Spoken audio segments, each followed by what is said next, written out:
Joe Rogan Podcast. Check it out. The Joe Rogan Experience. Train by day, Joe Rogan Podcast by night, all day. John, what's happening, man? Not much. It's very good to nice be to here. meet you. You too. Thanks for having me. I know you're in the middle of a project. You're doing a project with David Chase, right? It's about MKUltra and Yes, he has gotten the rights to this book. This book, Project Mind Control, and he's interested in adapting it into a series. Well, I am endlessly fascinated with the subject. So as soon as I heard about it, and they said the series is coming, but you could talk to the guy who wrote the book now, I'm like, let's go. So here we go. Project Mind Control, Sidney Gottlieb, the CIA, and the tragedy of MKUltra, which really is a tragedy. Mm-hmm. I really got, I knew about it, but I really didn't get completely obsessed with it until Chaos, Tom O'Neill's book. Yep. Have you read that? Oh, yeah.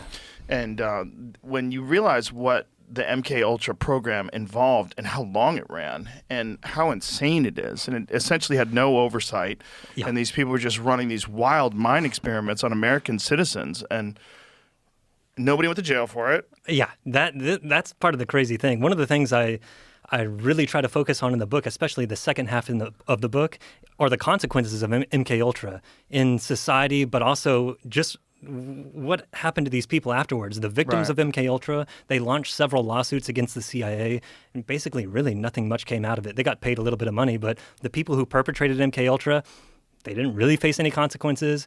And so I'm glad you brought that up, because one of the things I really try to talk about in the latter part of the book are what are the failures of oversight that allowed this to happen? How is that possible? How could people within the CIA be doing these kinds of drug experiments on people unwittingly and yet never face any hardly consequences for their actions? So I delve into that pretty deeply. How did you get interested in the subject? Like, what was your introduction to it?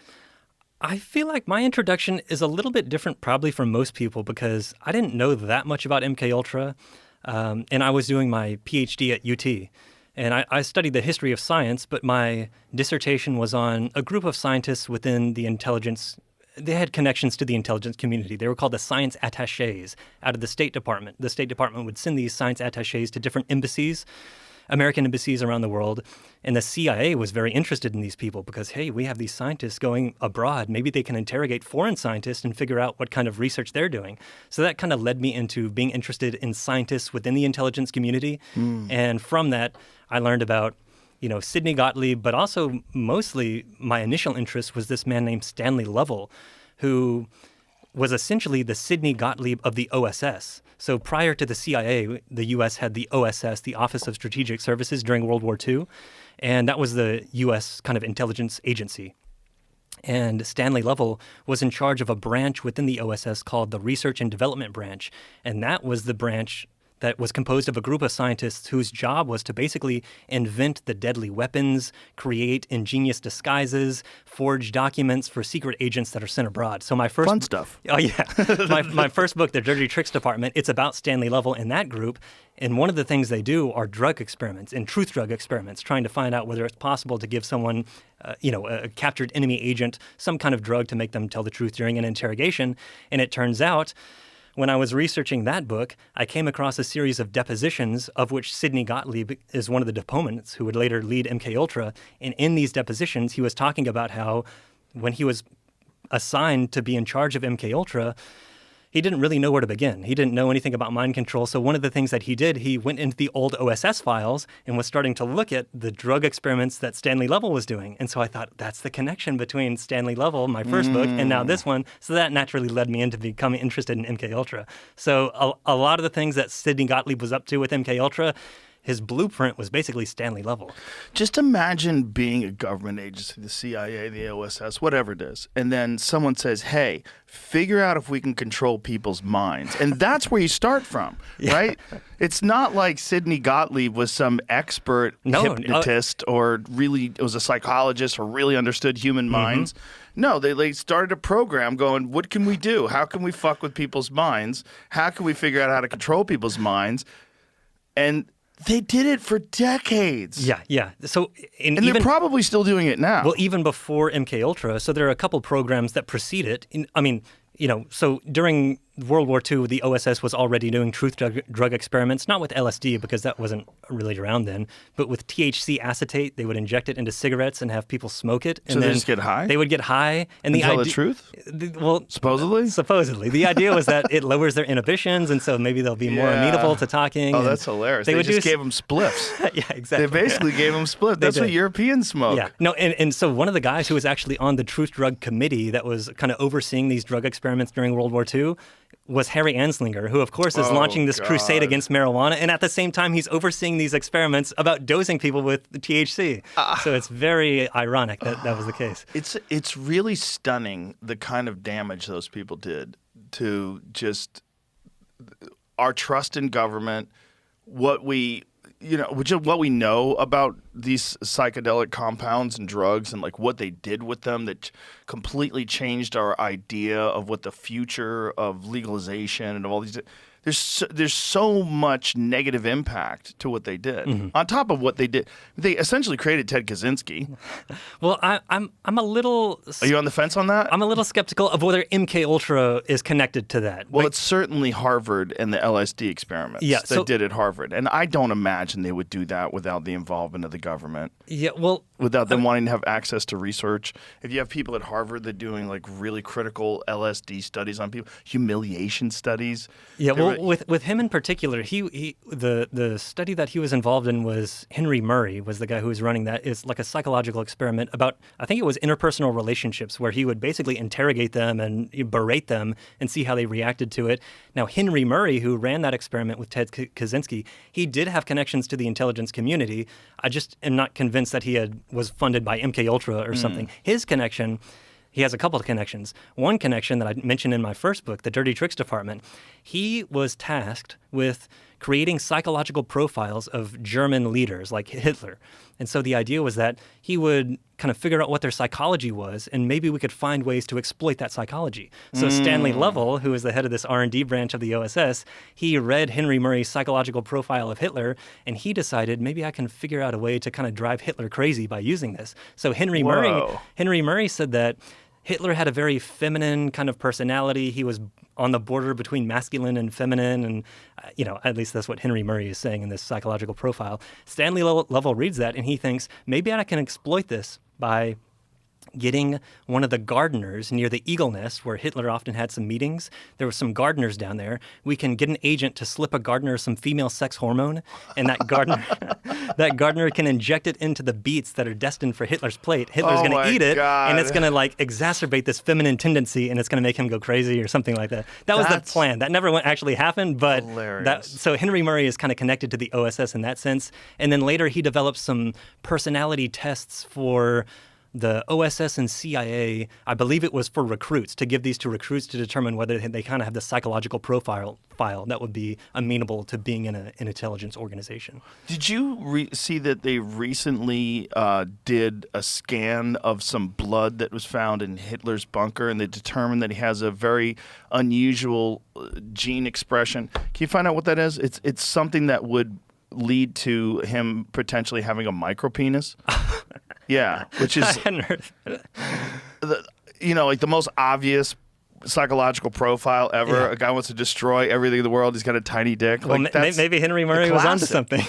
I'm sure he was. Hitler's DNA. I'm sure there was some research behind it. Like somebody must have said something about him. Yeah. I hadn't heard of that. I didn't know that. Hitler's DNA reveals Nazi leader likely had syndrome that can affect genitals, researchers say. According to the Cleveland Clinic, the syndrome can disrupt the process that drives puberty and manifest in symptoms that include undescended testicles and a micropenis. Isn't that wild? Yeah, I think Which totally makes sense. Like, we should kill everyone with a micropenis. They're too dangerous. Well, it is, maybe useful to be careful about correlation and causation. A lot of people probably have this, and that doesn't cause them to become a Hitler. Out there. I'm just kidding. Obviously, there's like the nicest people out there that just happen to have a micropenis. Yeah, and it actually makes him really sensitive. Maybe his temperament. I don't know. Well, he was also on a bunch of drugs. He had a special doctor that just worked for him. And those videos of him at sporting events or whatever, he's like rocking Olympics. Back and forth. It's incredible. 1936 Olympics, just completely out of his mind on something. Have you read Norman Ohler's book, Blitzed? Yes. I don't know if I've read the whole thing. I know I dipped into it. I can't remember if It's insane. Yeah. Yeah. It's insane. Yeah, it is. That the entire Nazi army was methed out of their minds. Yeah. And you know, there are a lot of LSD experiments after World War II within the CIA and MKUltra, of course, but also Army LSD experiments that aren't really connected to MKUltra, so I don't go into them that much in this book. But there are, you know, the British are doing LSD experiments on their personnel. The U.S. military does too. And, you know, it's just some of the stories that come out of it are very silly and really just insane. But there was one document I found that talks about how they were giving these two Army personnel, these two soldiers, LSD to see how they reacted to it. And so each of them took the LSD. They were in like a padded room, isolated with each other, so nobody else was there. And they started hallucinating. And one of them pretended to like start smoking a cigarette.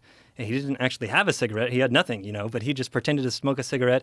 And the other guy was off in his own world. And then the first guy, he reached into his pocket and took out an imaginary pack of cigarettes. He didn't actually have one. It was just an empty hand, but he was just hallucinating that there was one. And he reached it out to the other guy, basically to offer, hey, do you want a cigarette? And the other guy looked at it and he said, no, I couldn't take your last one.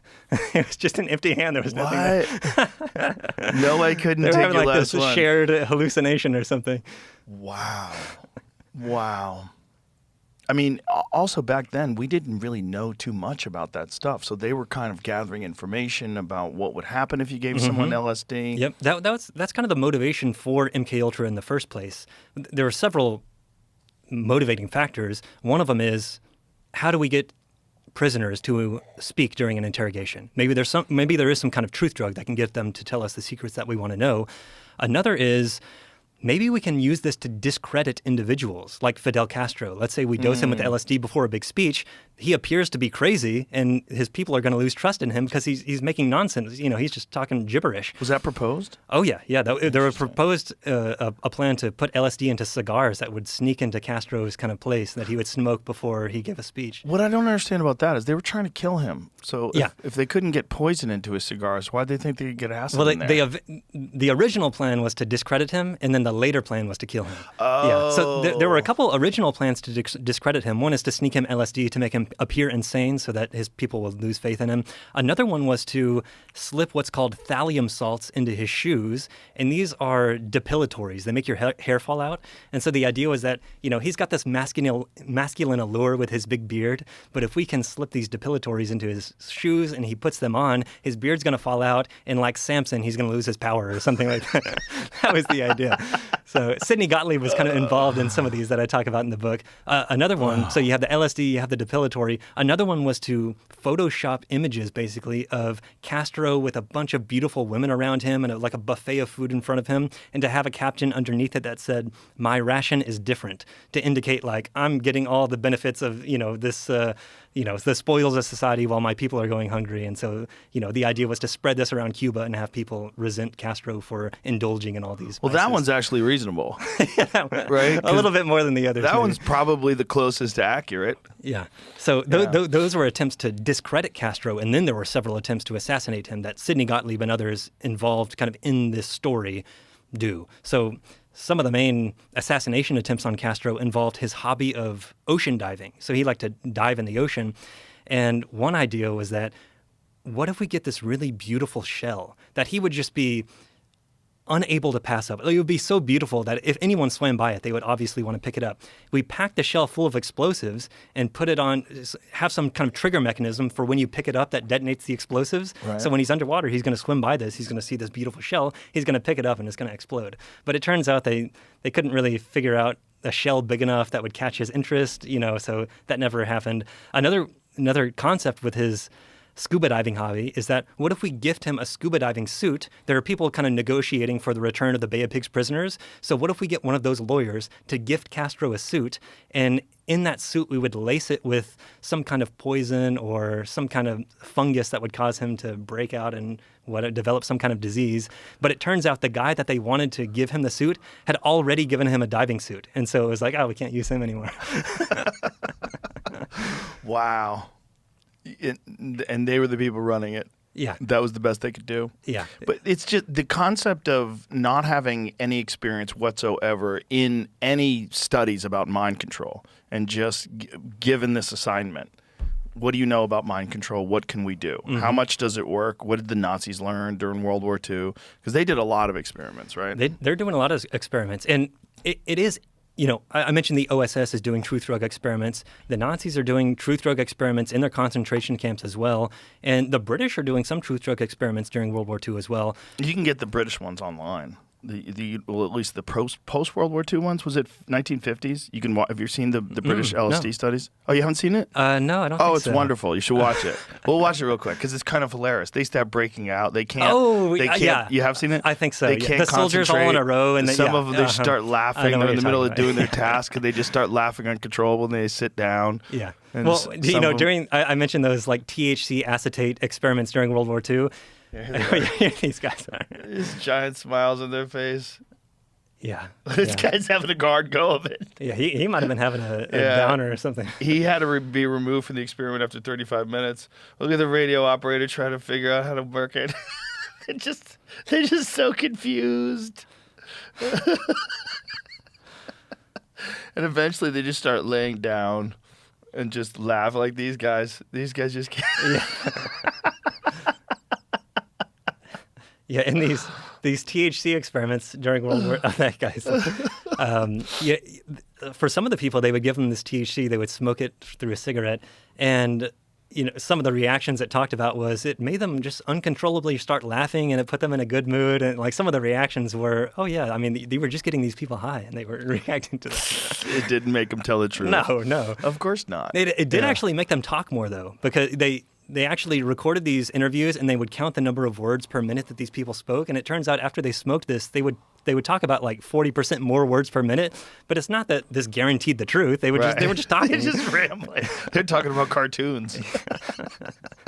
Yeah, it's just. What other drugs did they experiment with? Did they experiment with amphetamines? Oh yeah. So well, I should mention that MKUltra was broken into 149 subprojects. Whoa. So MKUltra was the umbrella term, and within MKUltra, there were 149 subprojects that were kind of farmed out to, in many cases, independent researchers who might be working at a hospital or a prison or a university or something like that. One of the main people who is running these studies is a guy named Harris Isbell at the Lexington Narcotic Farm. This is where drug addicts could go to get treatment for their addiction. Prisoners could go there as well. And whenever Sidney Gottlieb found a drug that he was interested in, he would basically just give it to Harris Isbell, who could try it out on these prisoners to see how they reacted, and then Isbell would write reports back to Gottlieb. So he tried psilocybin when that came out, LSD, but also stuff like, heroin. The CIA was particularly interested in heroin because if you can induce an addiction in a captured agent, let's say, then you can use that as leverage in interrogation, the withdrawal symptoms. So you get them addicted to heroin and then use the withdrawal symptoms saying, well, if you tell us about this, maybe I'll, give you a little. So that was at least the concept. But there were, dozens and dozens of different kinds of drugs they were testing just to see how people reacted to them, if any of them could be used as a potential truth drug. The heroin one actually makes sense. I never thought of that. Yeah. Well, one of the ironies as well about this experiment that I mentioned, Harris Isbell and giving these prisoners all these drugs. The prisoners are in this place. It's called the narcotic farm because they're supposed to be getting off drugs. They're supposed to be, curing them of their addiction. At the same time, they're giving them all these drugs to test them out. And then as a reward for participating in these trials, they had two options. Either they could get like a positive letter in the parole board and like $100 or something, or they could go to the drug bank window, stick out their arm, and they would get a needle full of heroin as a reward. Oh so my God. They were supposed to be getting off drugs, and yet you're incentivizing them to participate in these drug trials by giving them drugs. Wow. This episode is brought to you by Visible. When your phone plan's as good as Visible, you've got to tell your people. It's the ultimate wireless hack to save money and still get great coverage and a reliable connection. Get one-line wireless with unlimited data and hotspot for $25 a month. Taxes and fees included, all on Verizon's 5G network. Plus, now for a limited time, new members can get the Visible plan for just $19 a month for the first 26 months. Use promo code SWITCH26 and save beyond the season. It's a deal so good, you're going to want to tell your people. Switch now at visible.com/Rogan. Terms apply. Limited time offers subject to change. See visible.com for plan features and network management details. Wow. Yeah. So that's one of 149 subprojects. Are you aware that heroin was created as it was a substitute for people that were addicted to morphine? No. Yeah. Google that's correct, right? Search that. I'm pretty sure that's correct. Yeah, they came up with heroin to treat people that were addicted to morphine. Which, what? That's like Oxycontin, giving them Oxycontin if they're addicted to heroin. It's like the same thing. Yeah. But getting someone addicted to that and then pulling it away from them seems like it would be very effective in terms of like getting them to give up information. Yeah, that was the idea. And so here it is. We put it into our sponsor, Perplexity. Heroin created as a morphine treatment.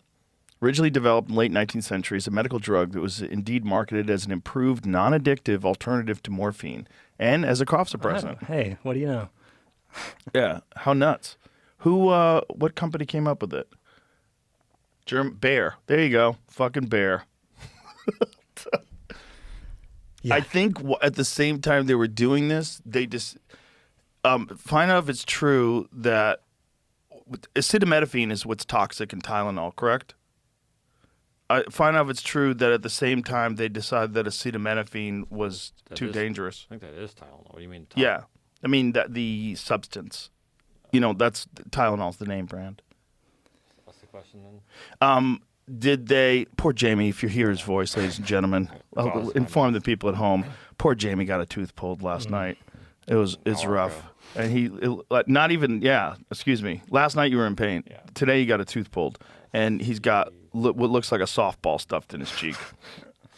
Oh, man. Did Bayer decide not to release acetaminophen during the same time period? During the pandemic, I got fascinated with acetaminophen because I read this horrible story about this poor lady who got COVID and she was in real pain. So she took a bunch of acetaminophen. She took a bunch of Tylenol and kept taking it, and apparently didn't realize how dangerous it is to overdose on Tylenol, and she died of liver poisoning. That's And I was like, oh my God, how many people die of liver poisoning? It's like 500 a year in this country. It's like acetaminophen. It's scary stuff. Was not being actively held back by Bayer at the same period that it promoted heroin and aspirin. It was simply not yet recognized or marketed the way those drugs were.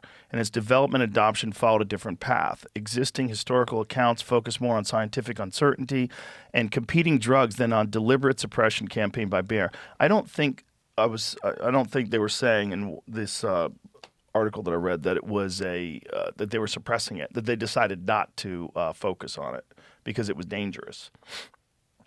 Why acetaminophen less? Early clinicians favored phenycetine and how does that work? Acetanilide? Acetanilide. Despite their later recognized toxicity and acetaminophen's advantages, better safety profile at therapeutic doses was not clearly distinguished at first. Okay. Anyway, well, we're getting off track. I was just going to say, one of the ironic things, too, with some of these MKUltra subprojects, they're interested in finding these supposed truth drugs that could get someone to tell the truth during an interrogation. But it turns out even just the threat of giving someone a truth drug turned out to be a lot more effective than any drug that they actually tried out. So, for instance, in an interrogation, if you tell someone that this is a truth drug and I'm going to give it to you and, it's going to make you tell the truth, that can lower their defenses a bit in the sense that the person who takes this, that might give them kind of the permission to be able to talk, right, because it makes them think, well, I couldn't have stopped myself. Well, they gave me this truth drug. Of course, I'm going to have to say this, so I can't be blamed. No one's going to blame me. So it takes kind of the burden off their shoulders if they think they've been given a truth drug, even if they haven't. Just give them a sugar pill. So that actually turned out to be a lot more effective than any of the drugs that they actually tried. That totally makes sense. They did the same thing with hypnotism, too. The hypnotism turned out to be not that effective, at least in an interrogation. But if you could convince someone that they had been hypnotized, even if they hadn't, then that could be effective. So, for instance, this is what a guy called Martin Orrin, he was one of the psychologists who was in charge of one of these subprojects. But he put forward what's called the hypnotic situation. Not hypnotism, but the hypnotic situation. So, for instance, you pretend to hypnotize someone. the person you're interrogating, and they know they're not hypnotized. They obviously can tell that, you're not controlling me, nothing's happening. However, you start saying things like, I'm hypnotizing you and your hands are getting warmer. And they're going to think to themselves, no, they're not. But under the table, you secretly implanted a heater and that their hands actually are getting warmer because where they're sitting, there's this heater under that they don't know exists and it's making their hands warmer. So after a certain period of time, they start thinking to themselves, maybe I am being hypnotized. Like the things that he's saying are actually happening. And so if you can make them think that they've been hypnotized, again, that lowers their resistance because, who could blame me for talking now? I've been hypnotized. I couldn't help myself but talk.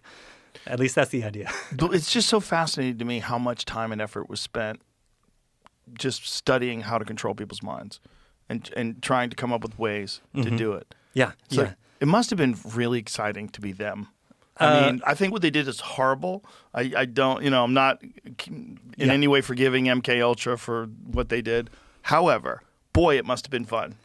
Just to have no oversight, no one even knows you exist. You kind of get this impression by looking at some of these MKUltra documents, especially at the beginning before the Frank Olson incident, when Frank Olson eventually dies after one of these experiments. And so that definitely puts a damper on a lot of things that are going on. Before that, though, I do get the sense that it's almost like they're a bunch of guys just trying to play around with each other in a way, even though what they're doing is completely unethical, but they would just be dosing like the CIA coffee pot and see what happens to people who are taking drinks of it. Just the rationale is that, well, if the Soviets possess some kind of hallucinogenic drug and they were going to release it into the water supply of a city, we need to know how people would react to that because we need to know how to defend against that. Therefore, we should be doing that to people just to see how they react to it so that we know what kind of signs to look for in case the Soviets do that. Didn't they dose up a town in France? I don't think the CIA was connected to that. I think it actually was like an ergot poisoning that came from the bread. Ergot? Okay. I think so. But yeah, but there was some speculation that it was purposeful. Yeah, the town's called Pont Saint-Esprit, I believe. But yeah, there were dozens of people who came down with hallucinogenic symptoms. One guy stripped naked and started running around the street. Multiple people died after this. But that was one of the things that led the CIA to become really interested in hallucinogens, because if a poisoning from a bakery could cause that much havoc within this one French town, how much more damaging would it be if the Soviets did that to a city's water supply? And so that kind of leads the CIA. That's the justification. So they start dosing the coffee pots and they're running brothels. Oh, yeah. That's the crazy one. Operation Midnight Climax. Look it up, folks, because it's really crazy. They had their own brothels, and they would use two-way mirrors with cameras behind them, and they would dose the Johns up. They'd give them would you like a drink? Have a seat. And they go, sure, I'll have a drink. And this poor guy getting off work, has a drink, thinks he's going to be with a prostitute and have some nice sex. Next thing you know, he's just tripping out of his mind while he's being recorded by Jolly West. Yeah, the guy who actually ran that is a guy named George White, and he was involved in the OSS. So he was, I mentioned Stanley Lovell and the THC acetate. George White was the guy who was hired to do that in the OSS. Then Sidney Gottlieb, when he's thinking, I need to do these drug experiments for myself, who am I going to get it to do it for me? I need someone who has connections to the underworld, who has criminal connections. George White was a Bureau of Narcotics officer, and so Gottlieb was going through the OSS files, and it turns out, this guy's already done these experiments. I'm going to hire him. So that's how George White eventually gets involved in the CIA stuff. Wow. I can't wait for this show. Because David Chase gets a hold of a subject like this. There's so much room. Like, it's so endlessly fascinating. Yeah, I'm really excited. Obviously, for me, it's just so lucky that he happened to be interested in this kind of topic. There are a lot of books out there on any number of topics that anyone could be interested in, but the fact that, I do consider myself extremely lucky. I happened to write this book at the right time, and someone happened to be interested in it at the right time. So, yeah, I can't wait for that to come out. Yeah, I'm very happy that you did write this book, and I'm very happy that this is happening. Because I talk to people about this subject, like normies, per se, and they look at you sideways, like, what did they do? They do what? They're responsible for Manson. What? Huh? And it's like, oh my God, the rabbit hole is so deep. I don't have enough battery in my flashlight to take you down this rabbit hole. Well, that's one of the things with MKUltra just in general.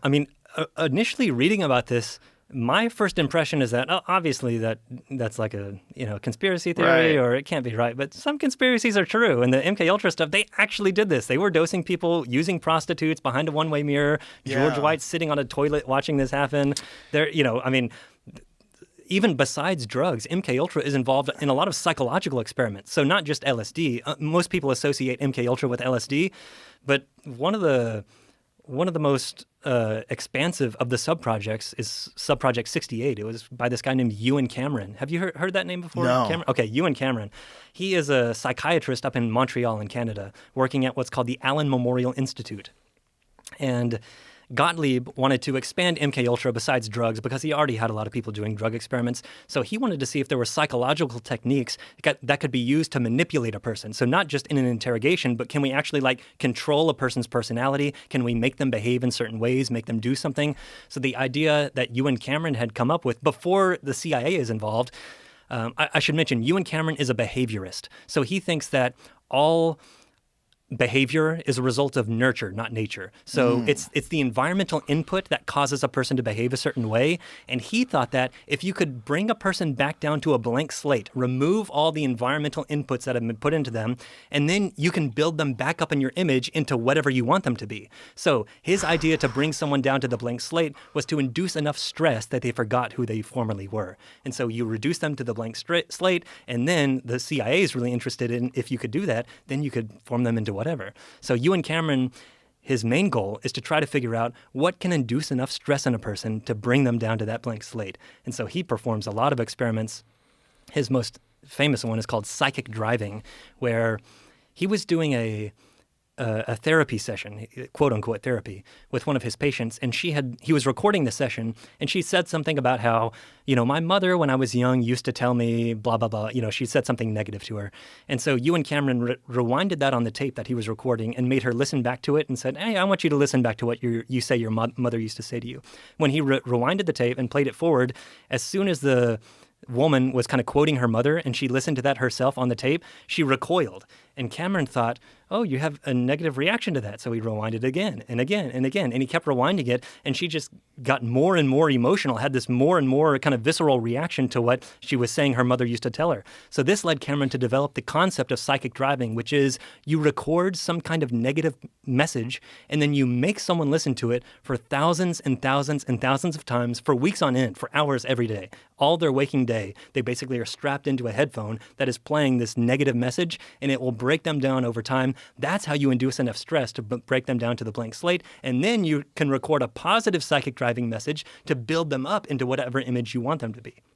So that was his initial idea. Was it based on anything? Not really. It was just based on he had this one encounter with this woman and she had a negative reaction. And he's just trying to induce stress. This obviously seemed to induce stress in her. Therefore, we're going to start playing these negative tapes to them. So it was just his idea? It's just his idea. He was known for doing this kind of thing, like kind of spur of the moment. In fact, there was one kid, basically, who had been at this Allen Memorial Institute where Ewan Cameron was. He eventually had gotten out, but he had tried to commit suicide, and so he was sent back to the Allen Memorial Institute. But the way that he had tried to commit suicide was to close the garage and have the CO2 build up with a running car, and then he would, breathe it in and pass out and die. That ended up not working. However, when he went back to the Allen Memorial Institute, Ewan Cameron thought, his personality seems like a little bit better than it was when he was here before. Maybe CO2 can influence someone, and so he sent out some of his assistants to go buy CO2 canisters, and we're going to start giving this to people. But it turns out the assistants knew that this was completely unethical. There's no medical basis for anything. And so they lied to him and said, oh, the canisters were way more expensive than we could actually afford, so we can't do that. But so he was trying to find any way that he could have a breakthrough to cure mental illness, and he was using his patients as guinea pigs. Complete basically. guinea pigs. What was the result with the woman? The woman where they played the negative recordings? There are dozens and dozens of people who that happened to. I don't know about her in particular because I don't know if she's actually named in the documents. So I don't know. Did any of these experiments have a positive effect? Did it work? Hardly. So that was only... I shouldn't even say positive. I should say were they effective? No. For the most part, the people who he did his practice on came out way worse than when they went in. So psychic driving, that's initially what got the CIA interested in Cameron. So it's important to keep in mind, it's not that the CIA told Cameron to do this. He's doing this on his own because he thinks he's going to cure mental illness by having this radical breakthrough where we break them down and build them back up, and we can build them back up and make them forget their schizophrenia or depression or whatever they have.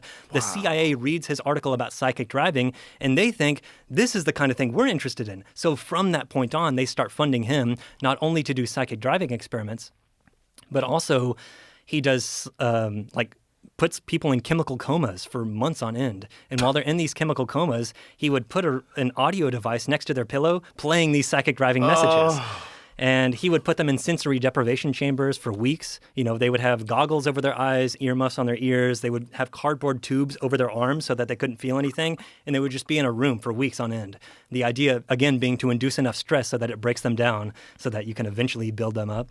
But one of the saddest stories in the book, really, is of this woman named Mary Morrow, who was one of the patients of Ewan Cameron in Montreal. The sad thing about her especially is she had been a resident in training at the Allen Memorial Institute under Ewan Cameron. So she had been training to be a doctor under him, and she had administered some of these techniques, including electric shock. So that's one of the things, too. We would put these electrodes on the heads of people, and he would continually shock them until, again, the idea was to reduce them to, in one case, he says, an infantile-like state where they lose control of their bladder, they can't eat, they can't talk, they can't go to the bathroom on their own, they can't put on their own clothes or anything like that. So she was in charge of administering some of these, therapy sessions or whatever they would call it, but just basically torture to these people. She ended up having almost kind of a psychotic break herself. She became anorexic, and she failed her neurology exams, and so she went into a really deep depression. She attempted to commit suicide. That didn't work. She was admitted to the hospital and to another hospital. Ewan Cameron came to visit her, and he said, "I think you should come back to the Allen Memorial, not as a doctor, but as a patient, and let me treat you." So she ends up going back to the Allen Memorial as a patient, and she thought to herself that it's going to be okay. They're not going to do the electric shock to me because you had to sign a consent form and, for that to happen to you. The people who are signing the consent forms, they don't know how bad it's actually going to be. They're just signing their name. But she knows, I haven't signed a consent form, so they can't do that to me. But it turns out in the time since she went to the hospital and came back, they had stopped doing the consent forms, and he would just do this on whoever. And so they ended up doing this electric shock treatment on her. And, afterwards, she would be babbling, incontinent, couldn't put on her makeup or clothes or anything. Eventually, she would call her mother after some of these treatments, and her mother knew something was going on because she just became more and more incoherent as time went on. So the mother sent Mary's sister, Margaret, in order to go to the Allen Memorial to basically bust her out of there. So the sister walked in the front door and said, "I'm not leaving until I see Mary. I'm going to call the police if you don't let me through." So eventually she goes to her sister's room, opens the door, and Mary is sitting there just with wide bug eyes, doesn't even recognize her sister. It takes several days for her to figure out where she actually is, and then she gets busted out of there. So it's a very... Was it reversible in any way? Was it... It's in her case, I'm not exactly sure. She went on to have a little bit of a career, but she eventually attempted to commit suicide later again. That was unsuccessful. Then her and several of the victims of Ewan Cameron's experiments in the 1980s, they ended up suing the CIA for supporting Ewan Cameron. And during those lawsuits, the attorneys who are representing them, they took the depositions of several of the people who were involved in MKUltra to try to use this during their trial. So they took the depositions of Sidney Gottlieb, Robert Lashbrook, Richard Helms, the head of the CIA, and many of the victims who were victims of all this. And that's basically the basis for my book. I found thousands of pages of these depositions. That's just verbatim transcript of these people talking about either what they did or what was done to them. And so I'm using that throughout the book to explain, here's what they're doing in their own words, or here's what was done to them in their own words. Wow. Well, so what was the result of the trial? Oh, well, so it was actually settled out of court before it went to trial. So the CIA gave the plaintiffs $750,000 to be split among them. But, boy. After attorney's fees and everything, it doesn't really amount to much anyway. So, they settled out of court. They got a little bit of money, but it never went to trial. And so these depositions, though, since it never went to trial, these were just in the papers of Joseph Rao, who's the main lawyer who was involved in this case. And when he passed away, his papers were donated to the Library of Congress that had all these thousands of pages of depositions in there, 823 pages of which are Sidney Gottlieb testifying about what he did in MKUltra. And so I was rooting around the Library of Congress and happened to find them. So that's how I found basically the basis for what this book is. Wow. I wonder how much of that woman's psychological breakdown had to do with the guilt of performing those experiments on people and realizing that it wasn't doing anything what he thought that you and Cameron thought it was going to do. In fact, it was destroying people's minds. Yeah, maybe some. I mean, it's just speculation because I'm not sure. Yeah, but of course. that had to have weighed on the consciences. There's in what was called the sleep room, you and Cameron's sleep room. This is where they would do the chemical comas. One of the nurses, I have kind of her diary entries basically describing what she was seeing. And she does seem to be pretty reluctant to have done what she was actually doing. And you and Cameron, she said, would often come over to her and pat her on the back and say, you're helping these people, just trying to coax her along to go along with what he was telling her to do. You and Cameron seems like a complete madman. Like he was almost like too good to be true. Not too good, but too like mad scientist to be true. Was he on any sort of drugs?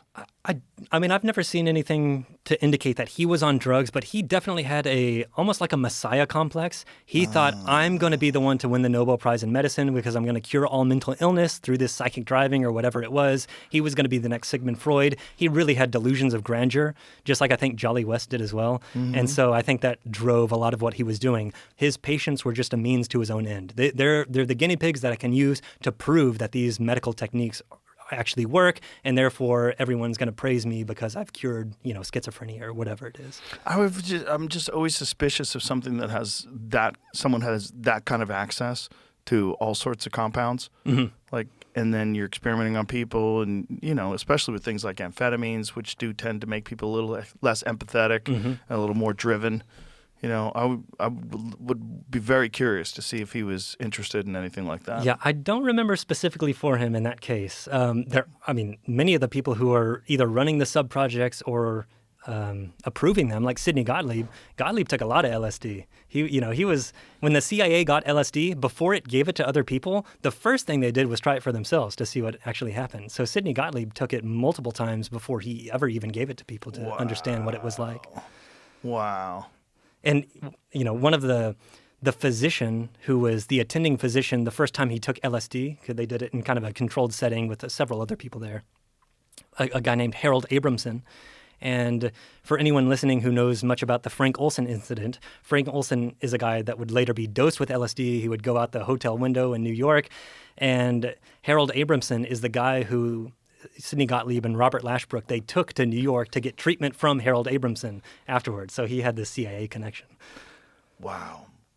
The reason why I brought up amphetamines is because I feel like it might be one of the unheralded or undiscussed drivers in a lot of like psychopathic behavior that we see in our culture today. I think there's a lot of people on prescribed amphetamines that operate in a way that is very, very much like a functional meth head. You know what I mean?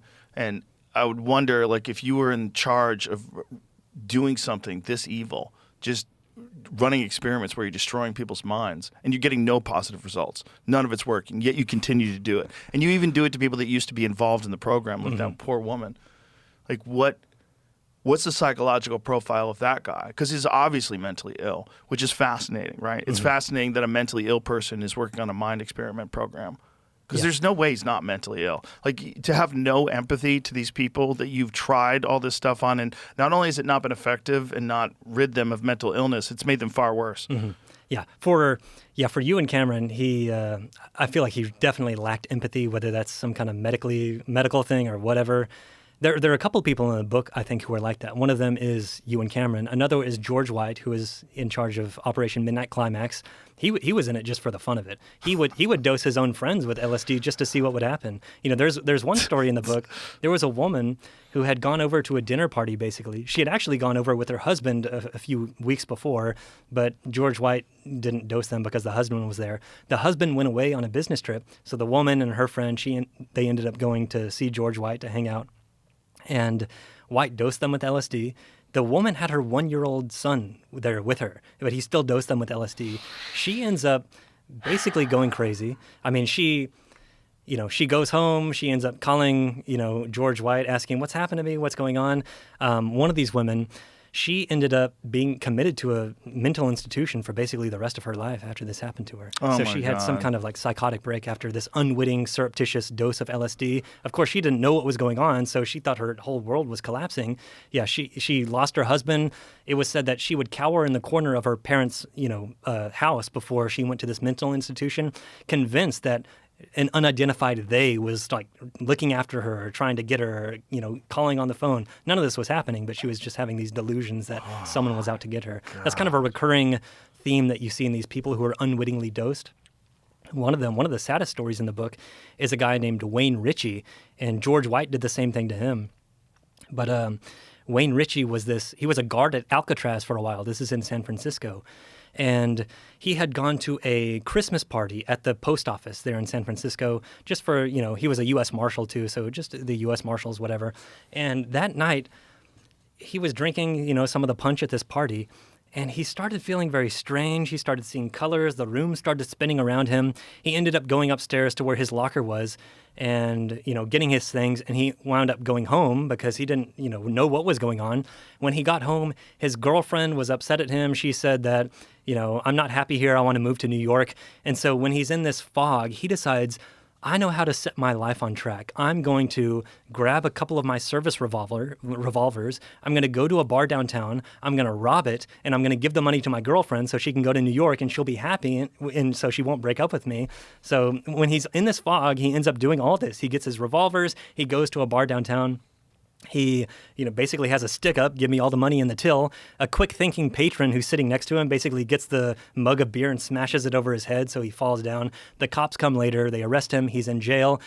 After a day or two, he kind of sobers up and kind of awakens from this fog, and he doesn't know what happened to him. At that point, he ends up losing his job, losing his friends. For the next 30, 40 years, he doesn't know what happened until in 1999, he was reading the Washington Post, and he saw an article describing MKUltra, and two things in particular stuck out to him. One was George White, whom he knew back in the days when he was a U.S. Marshal, and the other one was a description of LSD. And so Wayne Richie starts putting all this together and thinking, I think George White gave me LSD that night at the holiday, party and spiked the punch bowl, and that's what happened. And it turns out, you can see in this book, in the photo section, the last photo in the photo section of my book, it's a image of George White's diary from the day that Wayne Richie went insane, and it says Federal Building Christmas Party. So he was there at the Christmas party. Wow. Imagine being that guy reading that article 30 years later, realizing this guy ruined my life for fun. Yeah. So he ended up suing the CIA, but the judge said that he couldn't prove that he had been dosed with drugs, so they couldn't rule in his favor, and so that was it. Oh, Jesus. Yeah, but there are dozens of stories like that. What a fucking psycho. Yeah, What a insane. fucking psycho. So he's dosing up the punch bowl, ruining lives. And he knows how messed up it is, because by that point he had done this to multiple people and caused them to lose a lot, So he knew what he was doing at that point. God, yeah. This is just what happens with people when they have that kind of unchecked power and no oversight. Yeah. And they're the kind of psychopaths that would be involved in this sort of experimentation in the first place. Yeah. Yeah. No, so I think he's probably the most heinous of the individuals in this book. All of them are to a degree.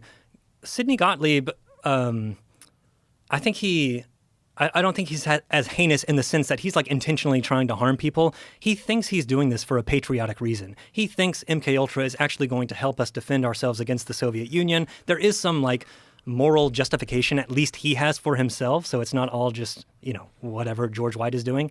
But at the same time, Sidney Gottlieb doesn't really take any responsibility for what happens to these people. Basically, the way that MKUltra was structured with these subprojects, Sidney Gottlieb wasn't running these experiments himself. What he would do is he would fund other people to do experiments. And most of the time, these people were experts in their own field. So they were like reputable people. Ewan Cameron was the head of the American Psychiatric Association, the Canadian Psychiatric Association, and the World Psychiatric Association. He was like the most famous psychiatrist in the world, and he was being funded by this. So Sidney Gottlieb thought, well, if I can fund reputable psychiatrists or drug researchers to do these experiments, then it's up to them to provide the safety and the procedures, to keep these patients safe. It's not my job. They're the ones who are conducting the experiments. That's how he justified it to himself. But that's how the structure of MKUltra typically worked. Such a diffusion of responsibility. Exactly. Yeah. Gottlieb is funding people, and he's not even funding them directly. In most cases, what's happening is he's using cutout organizations. So he's giving the money to... Of course. One of them's called the Getchiker Fund. One of them's called the National Institutes of Mental Health. And then the CIA sets up its own cutout organization called the Society for the Investigation of Human Ecology, which is just a made-up organization. But the CIA would transfer the funds to the society, who would then transfer it to the researcher. In many cases, the researchers didn't even know they were being funded by the CIA. They just thought, I got a grant from this organization. That's great. So they don't even know that their true patron is Sidney Gottlieb and MKUltra. They just know, they want me to do these experiments. And in many cases, they're allowed to still publish their work. So they're publishing this. Nothing's changed that much from what they were doing before.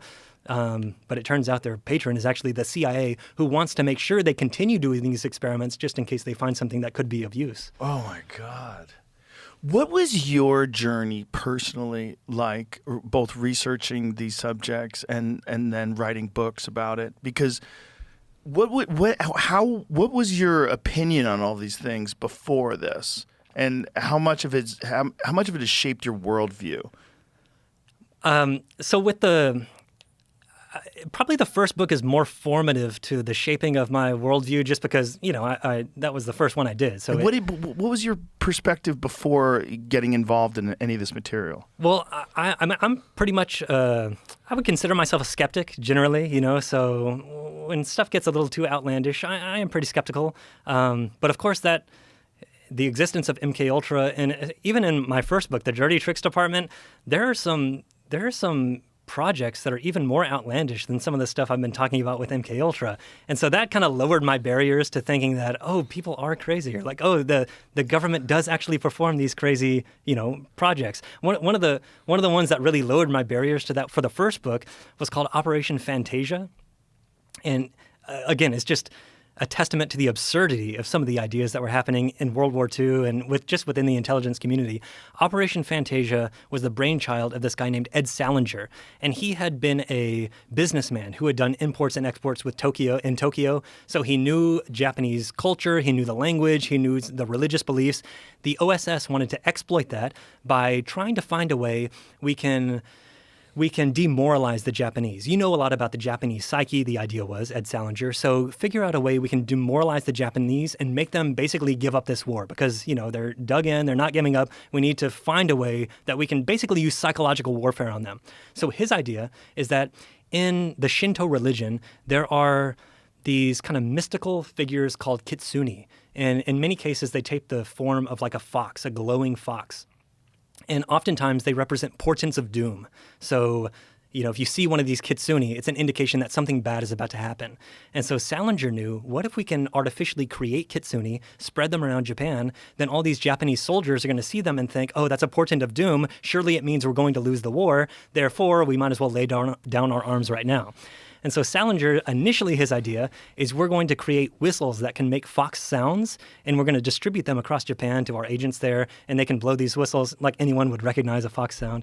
He had the idea that we're going to create artificial fox odors and spread it around places, and people are going to think that it's the kitsune foxes that are walking around. None of those ever materialized, but then he thought, what if we actually do it? What if we capture foxes from China and Australia, we paint them with glowing radioactive paint, and then we drop them in Japan? Surely that's going to scare the Japanese.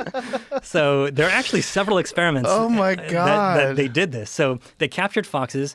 The United States Radium Corporation produced a paint with radium, radioactive, but lume from exactly. dials of watches. Exactly, it's the same kind of thing. It glowed in the so.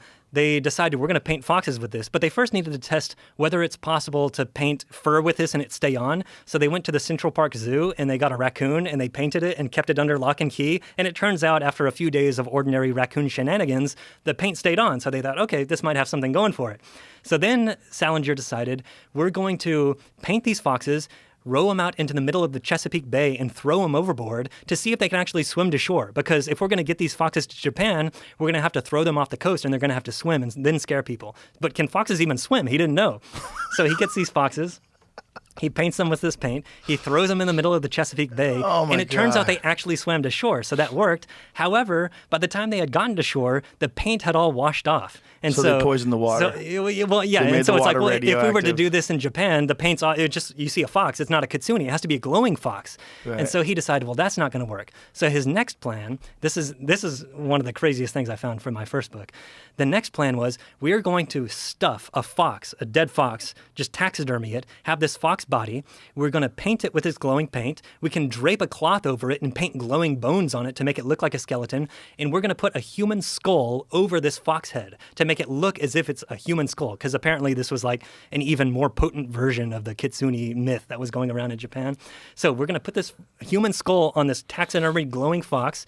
We're going to have the jaw open and close as if it's talking. And we're going to blast propaganda out of the skull, and we're going to attach balloons to it so that it can fly over Japan. The Japanese are going to look up and see this flying, glowing, radioactive fox spreading this propaganda, and they're apparently going to lay down their arms. I guess that was the plan. And so that was his ultimate idea of what we can do to Did they defeat the launch that? Did they attempt it? That never actually made it. About the time that he was writing all this up and doing these experiments, the Manhattan Project had performed the Trinity test, and so it's like, well, we already have the weapon that's going to win the war, so we don't need the glowing foxes. Thank you very much. Wow. Do you know about the 3 T's of Thanksgiving? Turkey for eating, table for gathering, and touchdowns for winning. With DraftKings Sportsbook, an official sports betting partner of the NFL, every touchdown could bring you closer to cashing in before dessert. With DraftKings Sportsbook, all the action's in your hands. First touchdown, anytime TD, live bets, every play, every snap, every game counts. Big plays, bold calls, and bragging rights. When the games get good, the bets get better. And here's the best part. New customers can bet just $5, and if your bet wins, you'll get $200 in bonus bets instantly. When the touchdowns happen, we feast. Download the DraftKings Sportsbook app and use the code Rogan. That's code Rogan, bet $5, and get $200 in bonus bets if your bet wins. In partnership with DraftKings, the crown is yours. Gambling problem? Call 1-800-GAMBLER. In New York, call 877-8-HOPE-NY or text HOPE-NY 467-369. In Connecticut, help is available for problem gambling. Call 888-789-7777 or visit ccpg.org. Please play responsibly. On behalf of Boot Hill Casino and Resort in Kansas, pass-through of per-wager tax may apply in Illinois. 21 and over. Age and eligibility varies by jurisdiction. Void in Ontario. Restrictions apply. Bet must win to receive bonus bets which expire in 7 days. Minimum odds required. For additional terms and responsible gaming resources, see dkng.co/audio. Limited time offer. Wow. Yeah. So when you research stuff like that, all of a sudden it's like, well, anything is kind of possible. The problem is most people haven't researched it. So when you're having conversations with people, like I've always been conspiratorially minded, but more in the fun side, like Bigfoot, UFOs, dumb stuff. As a distraction. Like, I know what it is. I'm interested because it's silly, you know, and I just find it fun. Like, the Bigfoot thing is, I watched a Bigfoot documentary the other night against my own better judgment, and now my YouTube algorithm is filled with Bigfoot stories. It's just the dumbest thing ever. But Yeah.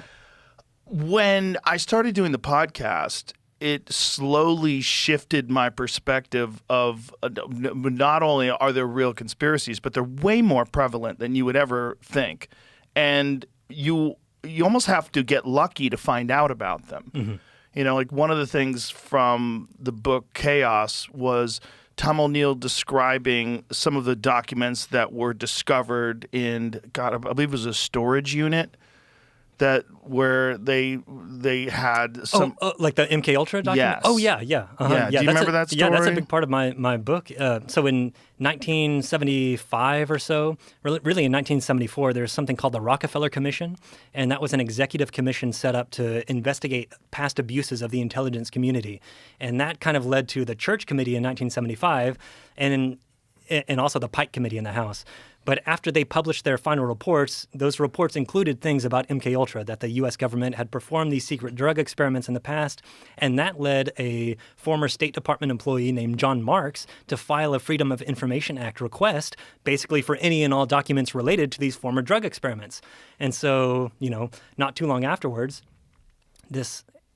a CIA this guy named Frank Laubinger. He was working in like the CIA archives, but he discovered these 6 or 7 boxes of material that Sidney Gottlieb hadn't destroyed when he retired from the CIA, because Gottlieb incinerated most of his files, and so did Richard Helms. They were in on this together. Right. But it turns out those boxes escaped the destruction because they had been sent to the CIA Records Center several years before Gottlieb and Helms retired. Therefore, they weren't incinerated in this purge, and so they survived. So Marx filed that information request, these boxes were found, and then they were released.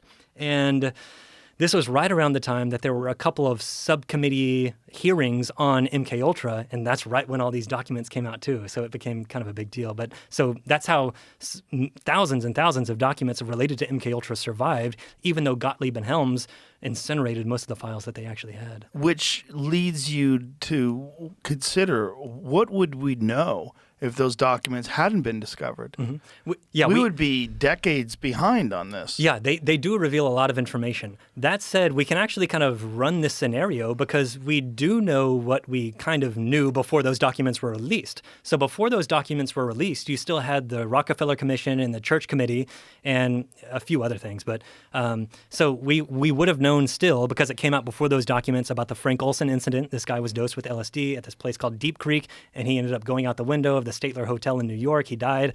We would have known about Operation Midnight Climax, even though I don't know if that name was specifically used within these committee publications. So we would have known. Such a great name. Well, that's George White's doing. Is it? Sidney Gottlieb said he had a flair with a pen. Like he was a journalist before Fucking he. psycho. Yeah, he was. In fact, while we're on that topic, at the end of Operation Midnight Climax, he wrote a letter to Sidney Gottlieb, basically thanking him for supporting me for all these years. Out of all the MKUltra subprojects, a lot of them started in 1953. Many of them were done by 1963, but several continued into the late 60s. But he, after this was done, he wrote a letter to Sidney Gottlieb. And in the depositions that I found, the attorneys confront Gottlieb about this, and they ask him, what was in that letter? And Gottlieb says, he had a flair for writing. You can't trust anything he said. But no, what was in it? Turns out what was in it, George White wrote, I toiled in the vineyards wholeheartedly because it was fun, fun, fun. Where else could a red-blooded American boy lie, cheat, steal, rape, and pillage with the sanction and blessing of the All-Highest? He wrote that down. Yeah. God. Yeah. So we would have known about the Frank Olson incident. We would have known about Operation Midnight Climax, though maybe not that name. We would have known the broad outlines of MKUltra because that was already released before those files. But the files give us a really detailed view of what happened. But we don't know what was in the files that were incinerated. That's correct. And imagine that. Yeah. We kind of do know a little bit about what was in them because there was an investigation that was done afterwards because it was illegal for them to destroy these files. Not that anything ever happened to them. They didn't face any consequences for it. However, Gottlieb's secretary, this woman who had only been working for him for a few weeks before he retired, he told her to basically incinerate these files, to help him do this. So she didn't know it was against protocol or whatever. She was new to the job. But she was interviewed later as part of a CIA investigation into the destruction of the files, and she does say a little bit about what she thinks were in the files. She says it was some of his personal papers, and there was secret sensitive files in there. We don't really have a great idea about what it could be, although I do think a lot of the files were, in the depositions that I found, Sidney Gottlieb says that George White would write to him personal updates about the experiments that he was doing in these, brothels, basically. And so I'm assuming that a lot of those files consisted of George White's personal reports on what was going on. Now, when you get deeper and deeper into this stuff, how much has it shaped your worldview? A decent amount, in the sense that, just as it did for kind of the American public in general in the 1970s when this was coming out, it really led people to cast a skeptical eye toward the government and thinking it's just assumed that the government is supposed to be the protector of civil liberties. But after Watergate, after MKUltra, after the Vietnam War, it starts to seem as if the government is infringing on those civil liberties, instead of being the protector of it. In many cases, it's infringing on them. Not that it doesn't protect civil liberties, but one of the main things that I came away after writing this book is the problem of oversight. I think the constitutional system of government that we have is ingenious, the fact that we have checks and balances and the separation of powers. However, you have to enable the separate branches of government to be able to check the other branches. For most of the Cold War, that external check on the executive branch, the like Congress checking the executive, the president, or the CIA, didn't really exist. So any time that the CIA was doing an operation, I have a chapter about this, but sometimes the CIA personnel would try to inform members of Congress of what they were doing. I have one specific quote where a CIA guy walks up to a sitting senator and says, "Hey, let me tell you about what we're doing in Chile," or whatever it is. And then he says, "No, I don't want to hear it. Don't tell me. Just do what you're going to do." He doesn't even want to know. So it's like, how can you expect Congress to give oversight of the executive if they are completely unwilling to even know what the executive is doing?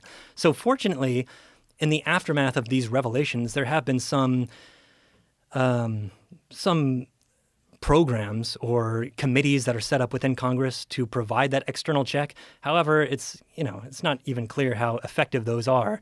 For one check on the executive after this is that the president now has to sign off basically on covert operations, so that eliminates the president's plausible deniability. One of the main themes throughout this book is what I call this the vicious cycle of secrecy. So an organization like the CIA that has secrecy, that kind of leads to what I see as this vicious cycle. Secrecy leads to plausible deniability, because if it's secret, nobody can know that I'm doing this. Therefore, I'm not going to be blamed for it. So secrecy leads to plausible deniability.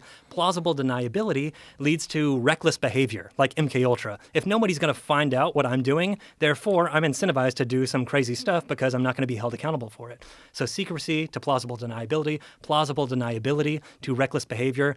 Reckless behavior in many instances leads to embarrassment. It's almost inevitable for many of these projects that they get found out. Someone leaks something to the press. This is how the family jewels that the CIA had, that was like a compilation of all of the illegal stuff that it had done over the past couple of decades. It eventually got leaked to Seymour Hersh, who published it on the front page of the New York Times. So reckless behavior leads to embarrassment, but embarrassment leads to secrecy, because now that we've been found out, we got to make sure that never happens again. We need more secrecy, and the vicious cycle continues. So if you can break that vicious cycle by having some kind of external check, that's what you actually need, like an empowered Congress that is willing to check the executive. So. And then you realize, well, who's running against them? Who wants that job? Not a lot of impressive people. A lot of really driven, successful, intelligent people are involved in other activities that consume their time. Mm-hmm. They have families, they have careers, they have a lot. They don't have the desire to be a congressperson. So you're not getting the cream of the crop. You're not even getting anything remotely similar to the cream of the crop. You're occasionally getting great people that really want to serve the country. But that is rare. That is like, I wouldn't say rare, but if 20% of the food you ate at a place was poison, would you go eat at that place? No. You would not, right? You would say, I'm assuming there's fucking poison in that place. That's Congress. Yeah. And, that's elected officials. Yeah. And Andrew Yang has made this point before. I know I've heard him say it, that the re-election rate of Congress is super high. It's like 80, 90%, whatever it is. The approval rating for Congress is like in the teens. So how is it we have such a divergence between the re-election rate and the approval rating? It has to do with the kind of electoral system. The people who are incentivized to actually run for Congress, in many cases, they're the most ideological on either side, because the only race that matters is actually the primary. Because if you're in a district that is 90% Trump voters, the Republican is going to win the general election. It doesn't matter who it is. So, the primary is the main election that happens in those districts. And if that's the case, well, the person who can win the primary is going to win the general. And who's going to win the primary? Well, it's going to be the person who can get 90% of Trump voters to be more interested in them than whoever the other Republican, is. Right. In many cases, that drives ideological extremism, because you're already selecting a sample size of voters within the primary who are the most ideological extreme, and so they're going to elect basically whoever it is, because the general election is a foregone conclusion. So if you can realign the electoral system in a way to where, I don't know the answer to this, but it would be some kind of open primaries or ranked voting or proportional representation, ending gerrymandering, something like that. Then you better incentivize Congress people to actually want the job or incentivize people who would be good at the job to engage in the job or to become congresspeople because they actually have a clear path to doing it because they're not going to be blocked in the primary. So some kind of reform like that, I think, is how you better facilitate this check between the different branches. But even then, I don't know if it motivates the cream of the crop. Because I think most people would rather be on the outside, like most wealthy people that are successful. They'd rather fund a candidate that, suits their needs. Yeah, well, getting maybe big money out of politics. That would be wonderful. That would be that would be the single probably biggest help. And then also getting out insider trading out of Congress, make it less like when you're finding out that people are getting $170,000 a year and they're worth hundreds of millions of dollars and there's no investigation whatsoever. Like, what did you do? What did you do? And why are you still working? If you're so good at trading, why are you working for $170,000 a year, which is a great salary? Don't get me wrong. I'd take it. Nothing wrong with $170,000 a year. But when you have $400 million, like, you couldn't get me to do a job for $170,000 a year. Like, I don't have the time. Yeah, you could get me to do it. Right, but you know what I'm saying? Like, you can get Congress people to still show up and do that job. Is it because they care that much about the American people? Well, that doesn't really jive. It doesn't make sense because they seem completely full of shit when they give their speeches, and it's all canned and fake and insincere, and there's no you don't have any real connection with their words. So what are they? They're these weird people that have accepted this job that no one wants. It's critically important to the function of our government, and you're getting really dull people that are taking this job. It's fascinating. One of the things that also was like so disheartening. I had Rep Luna on the podcast, who was great, and she's very, very interesting. And we mostly were talking about UFOs because that's the thing that she's involved in.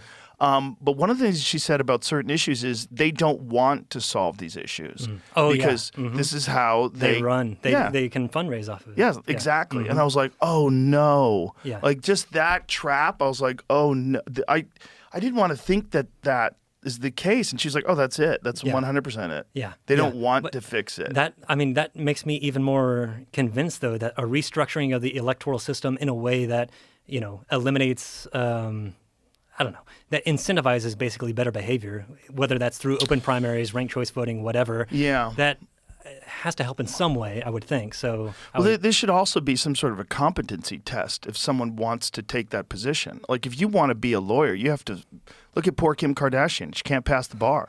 She's trying so hard. She keeps, I can't pass the bar. It's hard. It's hard to be a lawyer. Yeah. Right? I am kind of skeptical of a competency test in a sense, though, because someone has to write the test. Well, not only that, but are you watching them? Do they use ChatGPT? And we're living in a weird world right now.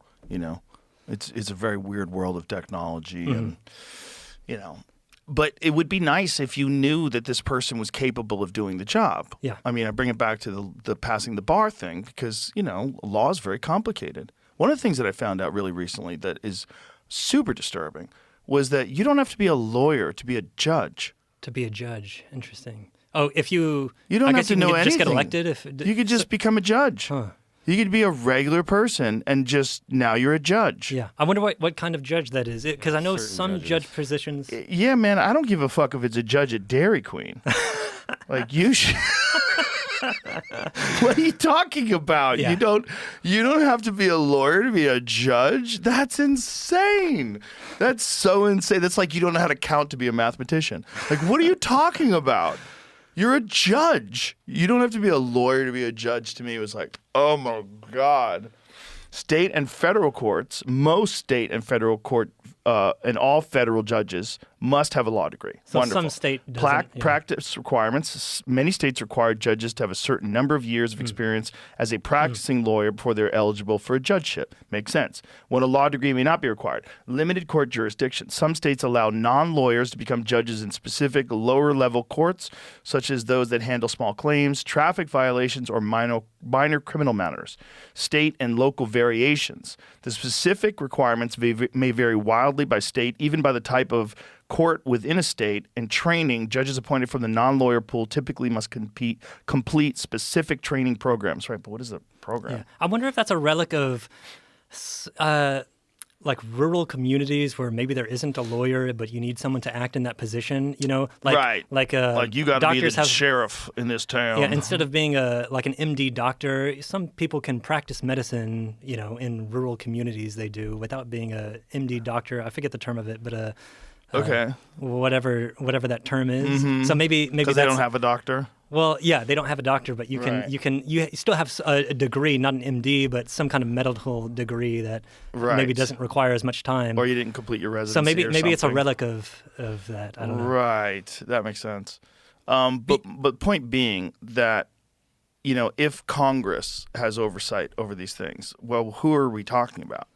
This is the thing. Like, if you are the CIA and you are running some program that you think is crucial to national security, and you have some fucking dingaling from pick a state, Virginia, North Dakota, whatever, some ding dong that just happened to be able to get a right amount of votes because they have the right color on their flag, and then all of a sudden they're in, and you have to talk to this fucking moron, like, get out of here. Like, I'm not telling you shit. You're gonna hold back information, you're gonna come up with reasons why you have to redact files, and fuck off, you'll be gone in 2 years. Yeah. This is the inherent tension within any intelligence community, whether it's the CIA or the FBI. Yeah. There are legitimate reasons to keep things secret. You have to keep secrets. 100%. But at the same time, the fact that you're afforded that secrecy allows you to avoid accountability. 100%. So it's a catch-22. You have to keep secrets. There's just no way around it. But at the same time, how can I know that the secrets they're keeping is because it's in my interest or it's because it's in their interest? Oh, 100%. And then you find out the really crazy stuff that's happened in the past, like the Demena, Arkansas cocaine situation. I haven't heard of that. You don't know about the Barry Seals story? No. They made a movie about it with Tom Cruise. In fact, in the movie, Tom Cruise actually gets arrested for smuggling cocaine, and Bill Clinton gets him off. They call Bill Clinton. He gets arrested in Arkansas. They call Bill Clinton, and they have him dead to rights. And he's joking around with the cops, saying, "I'd like to buy you guys all Cadillacs and stuff like that." And they're like, "You're going to jail for the rest of your life." He goes, "No, she's going to get a phone call, and I'm going to walk right out of here." And it turned out to be exactly how it happened. Barry Seal was flying drugs from South America and dropping them off in Mena, Arkansas, and then they would go and pick them up in the woods. They had a drop point. 2 kids were hanging out in the woods, and they witnessed it accidentally. They were murdered. And then the official story was they had done drugs, and they lay down, fell asleep on train tracks. The parents funded an autopsy, and the autopsy showed that they'd been stabbed multiple times. So then there's an investigation comes through. And then it turns out that there's a long history of this guy, Barry Seals, who's a CIA operative, who was flying in cocaine, dropping it off in Mena, Arkansas, all known about by the Clintons. Everybody was aware of it.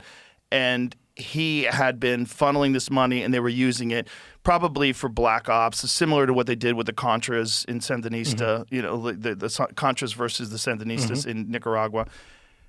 He winds up going to testify, gets murdered on his way to the trial with George Bush's phone number in his pocket. The whole story is like completely crazy. Wow, yeah. When did that happen? I hadn't heard of that. So it was when Bill Clinton was the governor. Okay. So I believe it was the 80s. Okay. He died in 86. 86. I wasn't alive. Yeah. But... Fuck, you weren't alive then. That's hilarious. Fucking crazy story. But this is the CIA, right? This is the same thing that they did. I'm friends with Freeway Ricky Ross. Do you know who he is? Okay, great story. So Rick Ross, the rapper, okay, you know who that is? He got his name from a very famous street hustler named Freeway Ricky. Okay. Rick Ross. His real name is Rick Ross. He's the real Rick Ross. Rick Ross was a guy who was a tennis player, a young tennis player who started selling cocaine. It was like super disciplined because he was a tennis player. So was funneling millions of dollars of cocaine. Had no idea he was getting his cocaine from the CIA. So he was getting cocaine, selling it in the hood. They were getting the money, and they were using it for this Oliver North thing with the Contras versus the Sandinistas. All of this comes out in court. And he winds up going to jail. He winds up going to jail for selling the cocaine. Doesn't know how to read. He's illiterate. Learns how to read in jail. Becomes a lawyer in jail, goes over his trial and realizes that they had tried him on the 3 strikes law, which is supposed to be 3 different felonies at 3 different times, but they jammed them all together. And so he gets off. So he's free now, and he sells legal marijuana in California. And he's been on the podcast multiple times. But this was the CIA that was involved in all of this. This is how they were making money. They were selling cocaine. Yeah. And one thing crazy just about not only that, but MKUltra in general, it's against the CIA's charter to operate within the United States.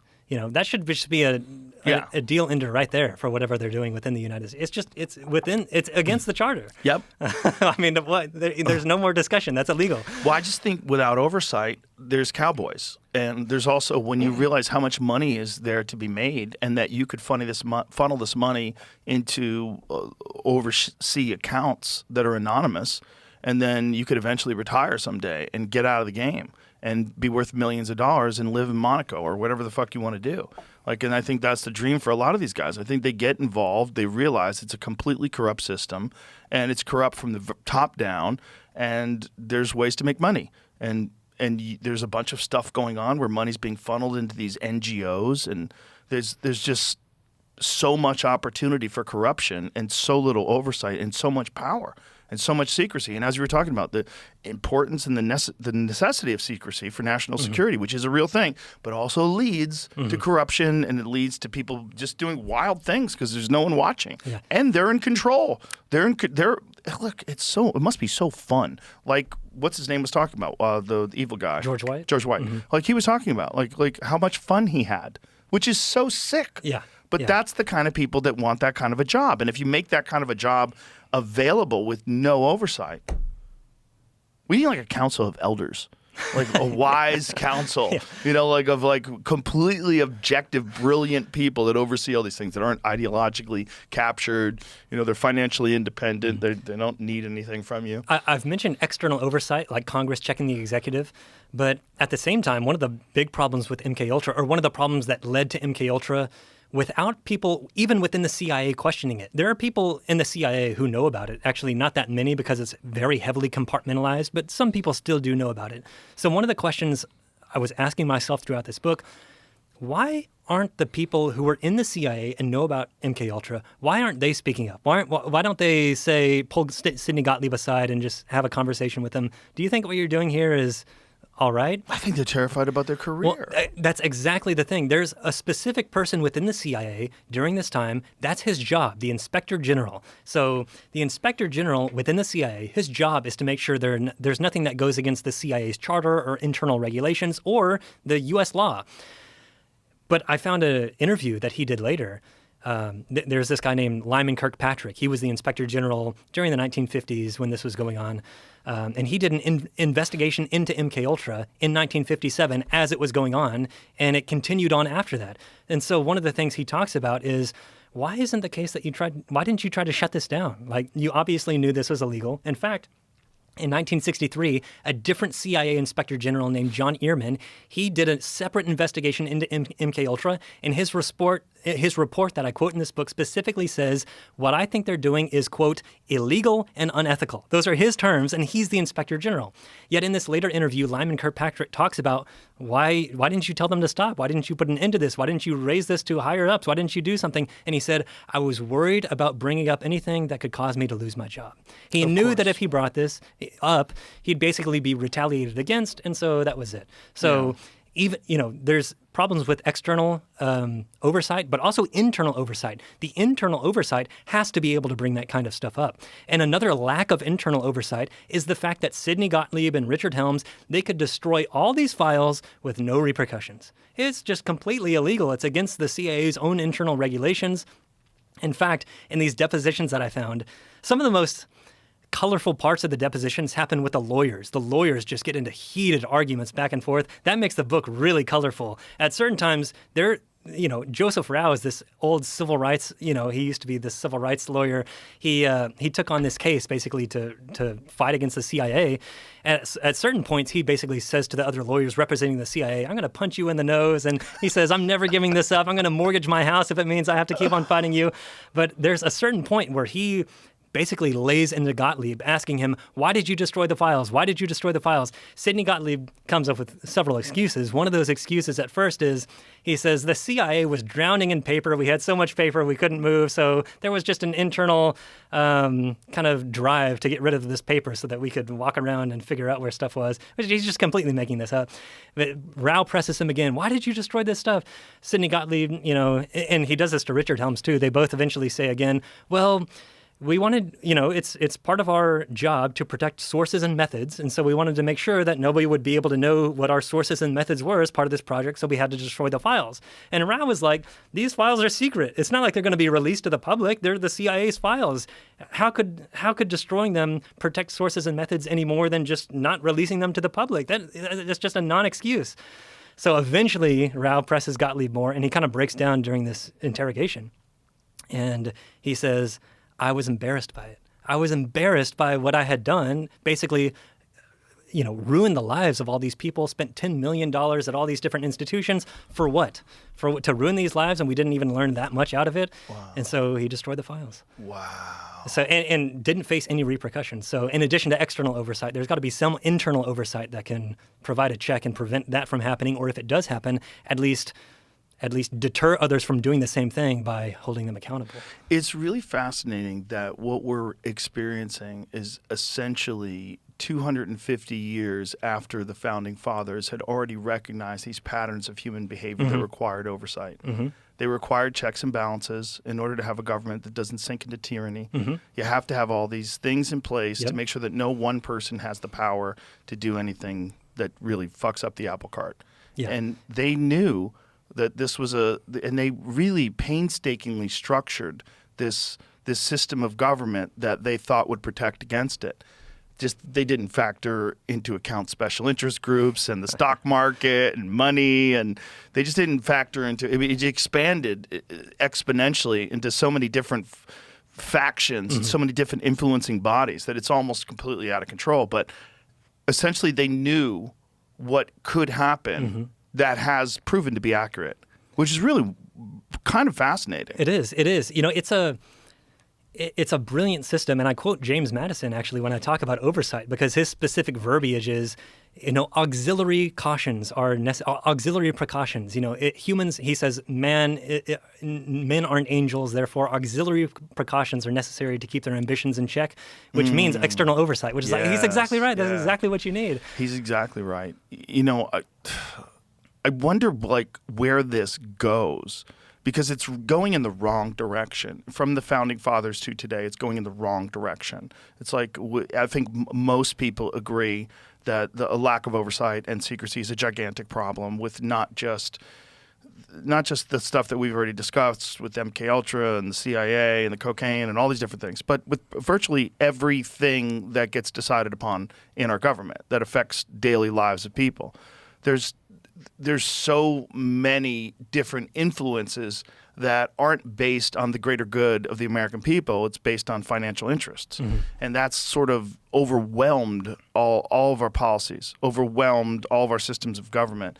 And then you have all of these social issues that they never really want to fix because they campaign fund against them, which is what we were talking about before. Yeah. So this is this constant psychological game. There's a game of us versus them. There's a game of certain key points, whether it is abortion or gun rights or immigration or whatever it is. Like, nothing ever gets solved. These are the beach balls that they throw up in the air at the concert, and they keep getting bounced around, and we're just little dumb monkeys that are giving up our tax dollars so they can keep running this giant Ponzi scheme. Yeah. I will say a counterintuitive point that I think is important to also make, though, is Daniel Shore was a CBS News correspondent, and he's the guy who initially broke the story on CIA assassination attempts on foreign leaders. And he has this quote about how the U.S. has there's a pendulum that swings between security and liberty. The more security you have, the more liberty basically you have to take away. If you can be infinitely secure, but that means that the government would be inside your house and know everything about you and prevent you from doing anything, but nothing bad would happen. At least you wouldn't be able to do anything bad because there would be a policeman in every bedroom, basically. On the opposite side, if the pendulum swings too far the opposite way, complete liberty, well, you have no security because anyone could do anything. So there's this constant tension between security and and liberty that swings throughout American history. And an important thing to keep in mind is that I don't think you want that pendulum to stop. You actually want a little bit of tension between that. In other words, you want the press and Congress to be exposing abuses, because human nature is not going to change. People are going to try to abuse the system in whatever it is. That's not going to stop. However, if the press and Congress aren't exposing these abuses, you might think that there are no abuses happening, but they're going to be happening. So I think it's actually good, the fact that this pendulum is swinging a little bit, the fact that there is a little bit of tension, and the fact that there are abuses being exposed. I wish the abuses didn't happen, but at the same time, the abuses are going to happen no matter what. Therefore, the exposure of the abuses is a good sign. It's a sign that the system is actually working as intended because the abuses are being exposed. One of the points I make in this book is dread the day when the press sings nothing but the praises of those in power and Congress says that there are no abuses to investigate. It might seem like that's utopia, but that's the day that you have lost all of your liberties. That's a very good point. That's a very good point, and well said. I think this is what we're seeing now with independent journalism, and that a lot of these issues that get raised are coming from independent journalists first, and then they ultimately have to be recognized when they reach the zeitgeist. They ultimately have to be recognized by the New York Times or by mainstream media publications, but they're not the ones who break a lot of these stories. A lot of these stories are broken by the Glenn Greenwalds and the Matt Taibbis and the genuine independent journalists who initially worked for an organization and then found there's some sort of an ideological blockade or some certain subjects that they couldn't breach or certain things that they were told that they couldn't publish, and they were like, I'm out. And then they started doing it on their own. And then also social media. This is the new function that social media has, where you have these accounts that break news stories all the time. And interestingly enough, some of them are very reliable, and those ones wind up becoming the ones that people share, and they get a tremendous amount of followers. And then they are more trustworthy oftentimes than corporate media, which is really kind of scary, but also fascinating. Like there's a need for it. There's a recognition. There's a distribution of information that lets you to see all of this corruption and all of this chaos and like what's at the root of it and why isn't this being discussed in the New York Times? And then all of a sudden someone puts up this 10 Twitter post of all these different links and shows you this is the history of it and the story of it, and then a month later it's in the Washington Post. And it's interesting. It's interesting. It's because it's almost like this need exists. It's not being fulfilled by mainstream media because mainstream media is captured by corporate interests. So in order to have this information comes out, the world gives us this new platform, and that's social media. And social media distributes all this stuff, and then you have to sort through what's real, what's foreign governments making up fake stories. That's the other side of it, because the algorithm can push something, but it doesn't necessarily push truth. Right. It might just push engagement. And if that's the case, then how do you know... Community notes. Something like that. I mean, well, that's the beautiful thing about Twitter. And when Elon solved that issue with community, I don't necessarily say solved. It's not solved, but it certainly made it a lot easier to understand what's going on. Like, because there's some outrageous video clip like, oh my God, can you believe the Democrats are doing this? And then it turns out, no, that's actually from a movie, or that's actually AI, or that's actually from 2016 and it's in Poland, or you know what I mean? There's a lot of that stuff happens where people get outraged and someone posts something, and then I always go to the original account that posts it, and how many times I've gone there, I'm go, oh, you're not a real person. Like most of the time, I go and look at all the posts that they have. I'm like, well, this is either a bot or this is a foreign government running one of these like puppet accounts. Yeah, you might like being a historian, because it sounds like that's very similar to what I do in the historical record, not on social media, but a lot of what I'm doing is following this source that cites this source that cites that source. This source. It's like, where's the origin of this thing? And you can see it's a game of telephone. You can see the transformation along the way. One of my favorite examples comes from my first book. I was writing about William Donovan, who was the head of the OSS, and he was this really, larger-than-life individual, a World War I war hero. He had a Medal of Honor and all kinds of stuff. And there was this really great quote in a book. And it was describing Donovan basically as that. He was the kind of guy that would dance on the roof of the hotel, and he would, he would destroy these planes and whatever. And I thought, man, that's such a exciting quote to encapsulate who he is. So I was reading this book, and I I'm going to mark that quote. I'm going to come back and see what source is this from, so I can use that in my book. So I go to the source. It turns out it cites another book, and it's like, okay, I've got to get that book. So I go to the library. I was teaching at Louisiana Tech at the time. Go to the Louisiana Tech library, get that book, open it to the page that it says, find the quote, okay, here's where it is. Now go to the back of the book, see the note. The note cites another book. It turns out I had that book. I owned that book. So I went back home, go to that book, do the same thing, look for the source of this quote. It turns out it was a book I didn't have and the library didn't have. So I had to put an interlibrary loan, in use. So I had to basically request that my library get the book from a different library. That was going to take several weeks. So, okay, now I got to wait. In the meantime, I go onto Google Books. I start searching this quote for other books. It turns out they basically cite the books that I had already consulted, so that's a dead end there. I have to wait for this other book to come in. And in the meantime, I'm thinking to myself, that quote sounds awfully familiar. What do I know that from? It turns out I had already used that quote in my book, but it was in a different context. It wasn't talking about William Donovan. It was talking about just people in the OSS in general, and the quote was different. It wasn't like the same quote, but it had many of the key words, and you could tell that it was the same thing, but somebody had changed it. So now I'm thinking, did I use a fake quote, in this book? So I got to figure out in my manuscript where I got this. It turns out I got it from this book called Wanderer by this guy named Sterling Hayden, the actor, later an actor. He was in the OSS. And he had used the quote because he was talking about when he was in Europe at the end of the war. He told someone he was in the OSS, and they said, oh, the OSS guys are the kind of guys who blah, blah, blah, blah, blah.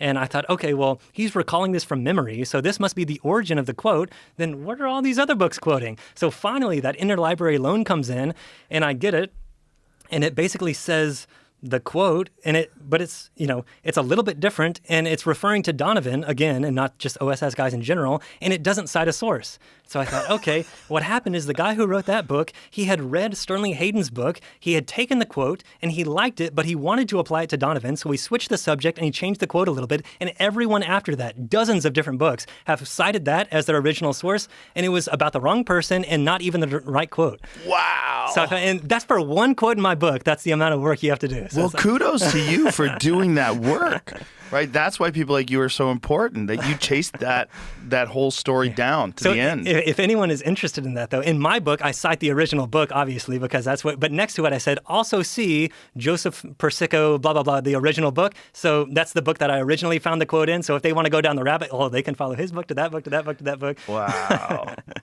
Well, so it's a lot of rabbit holes going down, even just to find the origins of things. Well, and then apply that to religion. Like stories. Oh, yeah. Like Game of Telephone. Oh my God. What was the original story? Yeah, it's a lot of this stuff, the Secrecy, MKUltra, all the stuff we're talking about Oversight.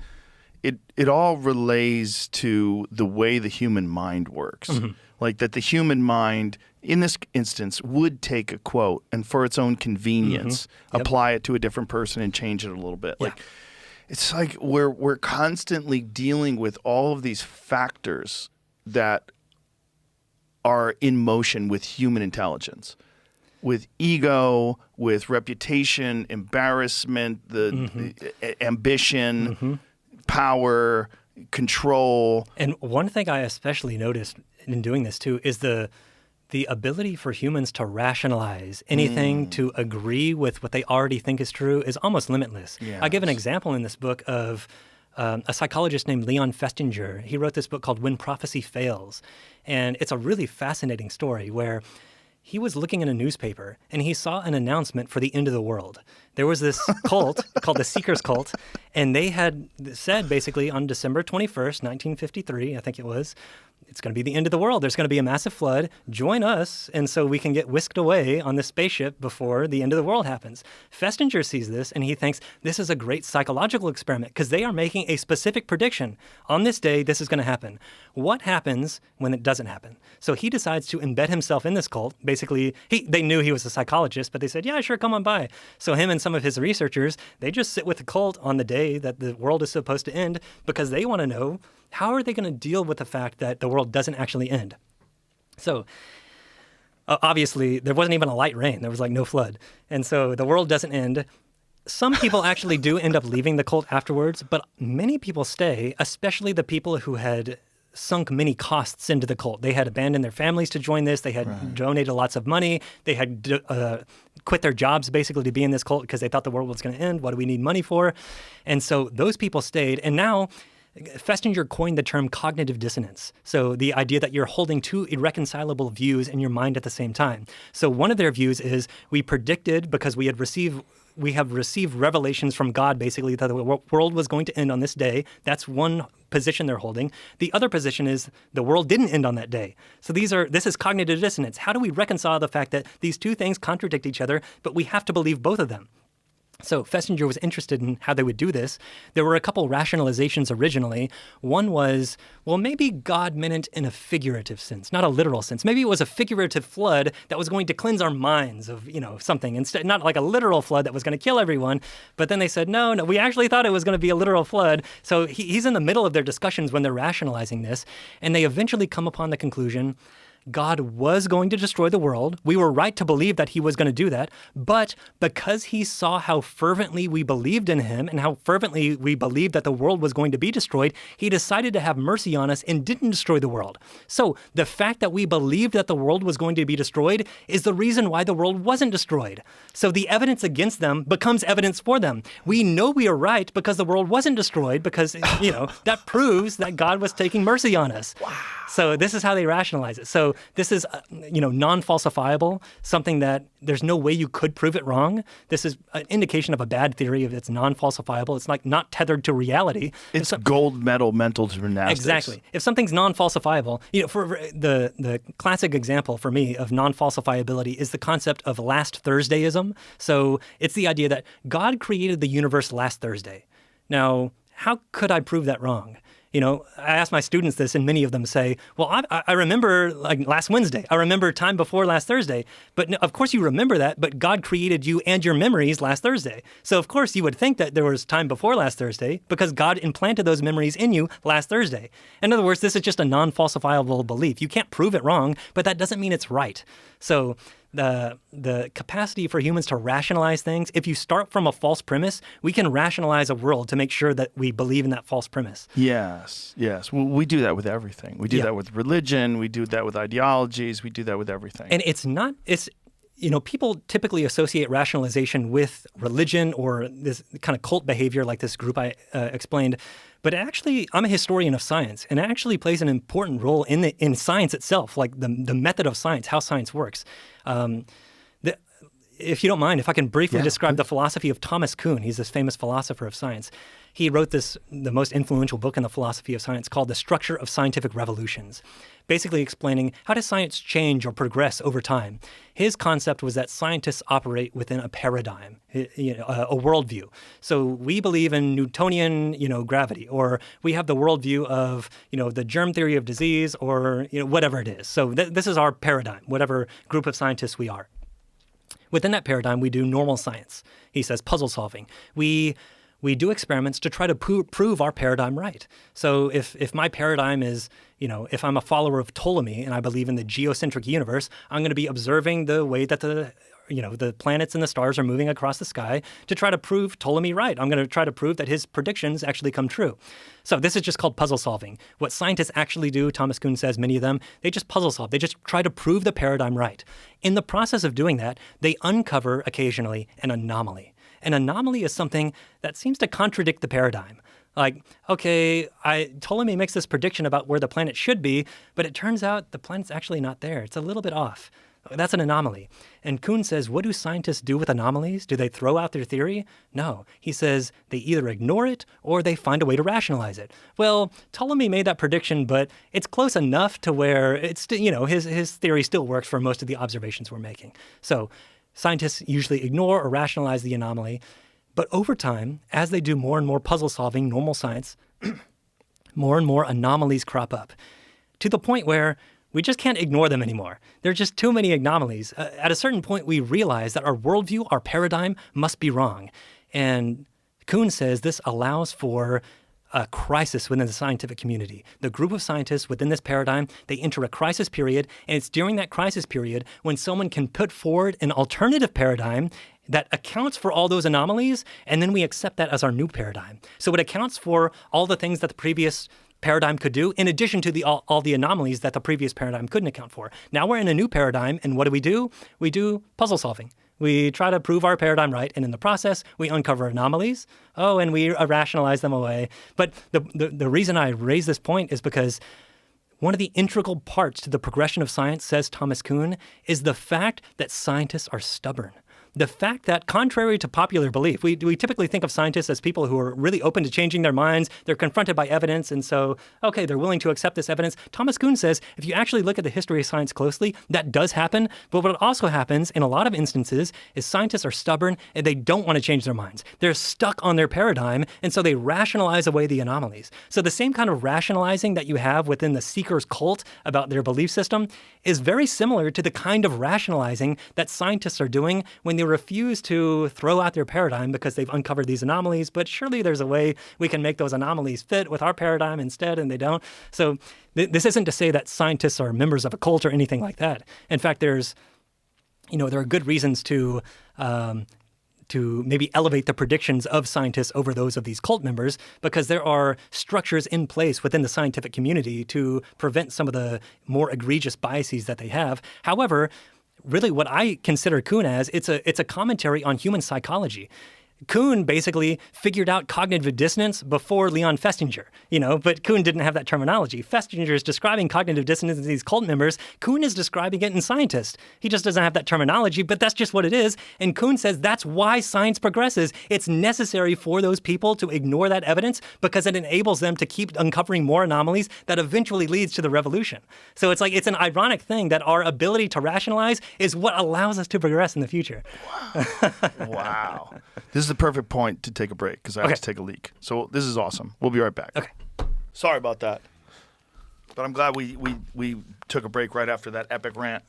That was so good. I mean, you just nailed it. It's so perfect that there's this bizarre psychological dance when it comes to human beings, even scientists. Yeah, and it's, the main point to make is that it's not, the main point is just that human psychology is human psychology. Just because you're a scientist or a cult member or whatever, it's not as if you're immune to any of these tendencies. Anyone is subject to them. It's just human psychology. So I tend to think of Thomas Kuhn in terms of psychology instead of philosophy. Yeah, well, it's brilliant. And it also, all that understanding of human psychology is really what leads us to even begin to wonder what is going on with the human mind? How do you exploit it? What can you do? And then you get people like Sidney Gottlieb who make a fucking career out of it. They're realizing we're like these very bizarre, complicated thinking apes. And we have tendencies and we have these things that we do that protect ourselves, and we have these desires and we have these motivations, and how do we exploit that? And how do we do that for, air quotes, national security interests? Yeah, and one of the ironic things is I don't think Sidney Gottlieb is particularly successful in creating like a Manchurian candidate and controlling someone like a marionette and getting them to commit an assassination or something like that. However, there are ways to manipulate people and to influence them to behave in certain ways. And they're the typical ways that we associate with like cult behavior. There's a guy named Stephen Hassan, and he's I've had him on. Oh, have you? Okay, yes. Yeah. His BITE model, behavior, information, thought, emotion. I think that's a very good model for understanding how actual mind control actually takes place. Behavior being like controlling where someone can go, what they can do, what they can eat, when they can sleep.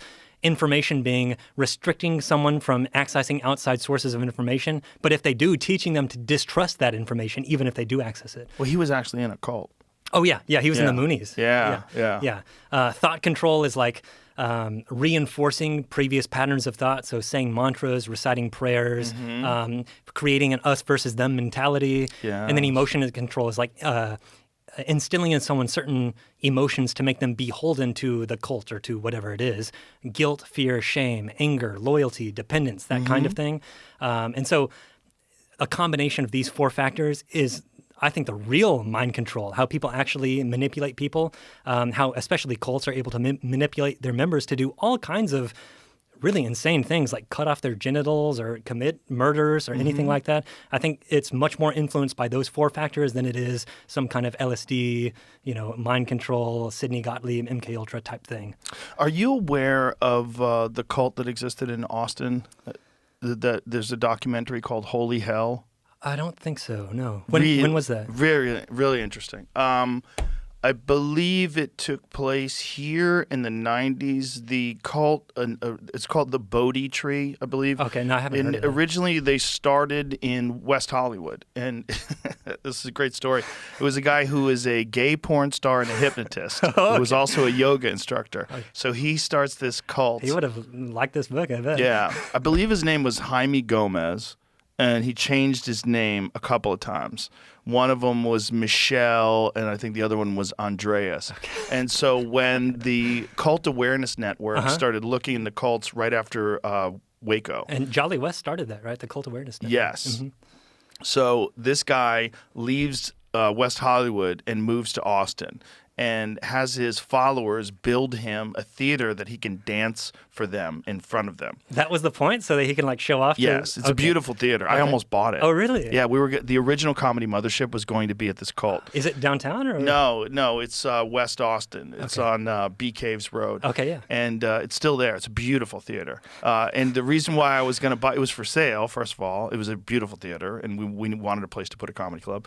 And Ron White, my dear friend, had performed there, and he told me how great it was. He's like, some cult owned it or something. So I was like, all right, cool. When I went to check it out, I'm like, this is great. And then I get a phone call from my friend Adam. He goes, hey, man, have you seen the documentary on this cult? And I'm like, oh, fuck, there's a documentary? And the documentary is terrible. It's horrible.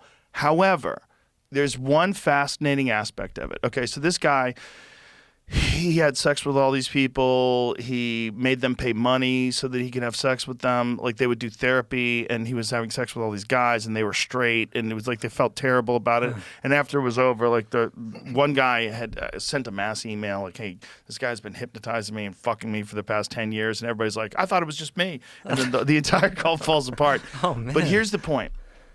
This guy had this thing that he would do to them called the knowing. And they would have to qualify for the knowing. They'd have to be ready for it. And only he could decide if they were ready. When they were ready, they would have this ceremony, this huge thing, and then he would put his hands on them. They would kneel there in acceptance of the knowing, and he would put his hands on them, and they would have this profound psychedelic experience. So through the power of suggestion, through the placebo effect, whatever it is, they genuinely have this profound psychedelic experience, this connection to God, this feeling of all oneness to a person. Everyone who left the cult, who talked about what a terrible guy he was, talked about how he sexually exploited them and abused them and took their money, and they wasted 20 years of their life with this guy. But that day, when they got the knowing, was the most profound day of their lives. Really? Even after they're out of the cult? Even after they were out of the cult. People weeping about what he did to them still talked about that experience as being the most profound moment of their life. Which is like, this guy, because he was a hypnotist and because he was also a megalomaniacal, charismatic, I'm narcissistic, sure. Beautiful man, like gorgeous man, like 6-pack, ripped body. And it got weird at the end because later in his life he started getting plastic surgery because he was getting older, and so his looks were going. So his fucking face got pulled back, and everybody was like, "What are you doing? Like, what are you doing?" And he would deny doing anything, but it was like so obvious, and he had facelifts, and he just went crazy. But the point is, it's like he figured out how to not just manipulate these people like all cult leaders do, but have this one experience that apparently was a real experience for these people in some way. Able to incept like some kind of idea into them, or Yeah. If they could just get out then. Like, I got it. Thank you. I'm going to go get a regular job now. Yeah. Yeah. But in order to have that, I'm sure you have to go through the whole experience because it builds up some tension or resentment or something. Of course. Human psychology has to have gone through that in order to maybe reach that. Well, it's just spectacular that he was able to understand that you had to hold it back from them for so long. And like some of them in the film would be, they were complaining that I'm ready for it. He won't give it to me. I want it. I want it so badly. Yeah. Michelle got it. Now she's enlightened. And I'm just sitting here on Earth eating carrots. This is bullshit. And, you know, it's really weird. Because one of the things about these cult documentaries is every time you watch one, like for me at least, in the beginning, I'm like, that looks like fun. Yeah. In the beginning, it looks great. They're all having dinners together. They're all laughing. Community. It's a community. Everyone loves community. They're Everyone all needs to feel out. accepted. They're all like working in the garden together. Like, this looks great. It looks great. And then it always descends into one guy fucks everybody. One guy takes all the money. One guy wants to be known as the living God. Yep. Mm-hmm. It's just, these patterns are so weird. They're so weird because they're so similar. Yeah. It's the same basic human psychology operating under different circumstances that leads to, there's a classic phrase, history repeats itself or history doesn't repeat, but it does rhyme. It often rhymes. But it's because humans share a psychology. So, of course, there are going to be similar actions. That reminds me kind of this concept of like incepting something into someone or making them feel this. Were you... this is a little bit before my time, but did you experience the Satanic Panic in the sense that were you keeping up with it when that was happening in the 1980s? I wasn't. I was very busy during that time, but I peripherally remember it. And then later on, we examined it and looked into it. And, we've done a few episodes where we went over it. But it was, legitimately kind of crazy. Yeah, because there's a connection between that and some of what I would say are MKUltra kind of conspiracies. There are a lot of true things about MKUltra that are just crazy, but there are also some things that people propose that I don't think actually happened. There are some people who say, for instance, that MKUltra was like getting young women to run around these military compounds where they would be hunted for sport, and it was saying like, there was a vice president who activated a hologram around his body to make this woman think that she had turned into a lizard, to make her think that lizard people actually exist. Like, she was saying that these CIA personnel would impregnate her and abort the fetuses and eat the fetuses and sell some of the body parts in their interstate occult body part business and all this stuff, which I don't think any of that happened. However, there's a connection between, the people who are making these assertions and the Satanic Panic. A lot of the people who make these assertions say that they recovered their memories through hypnotism. And that is a lot of what was going on during the Satanic Panic. You had people recovering memories through hypnotism about being involved in this ritualistic satanic abuse.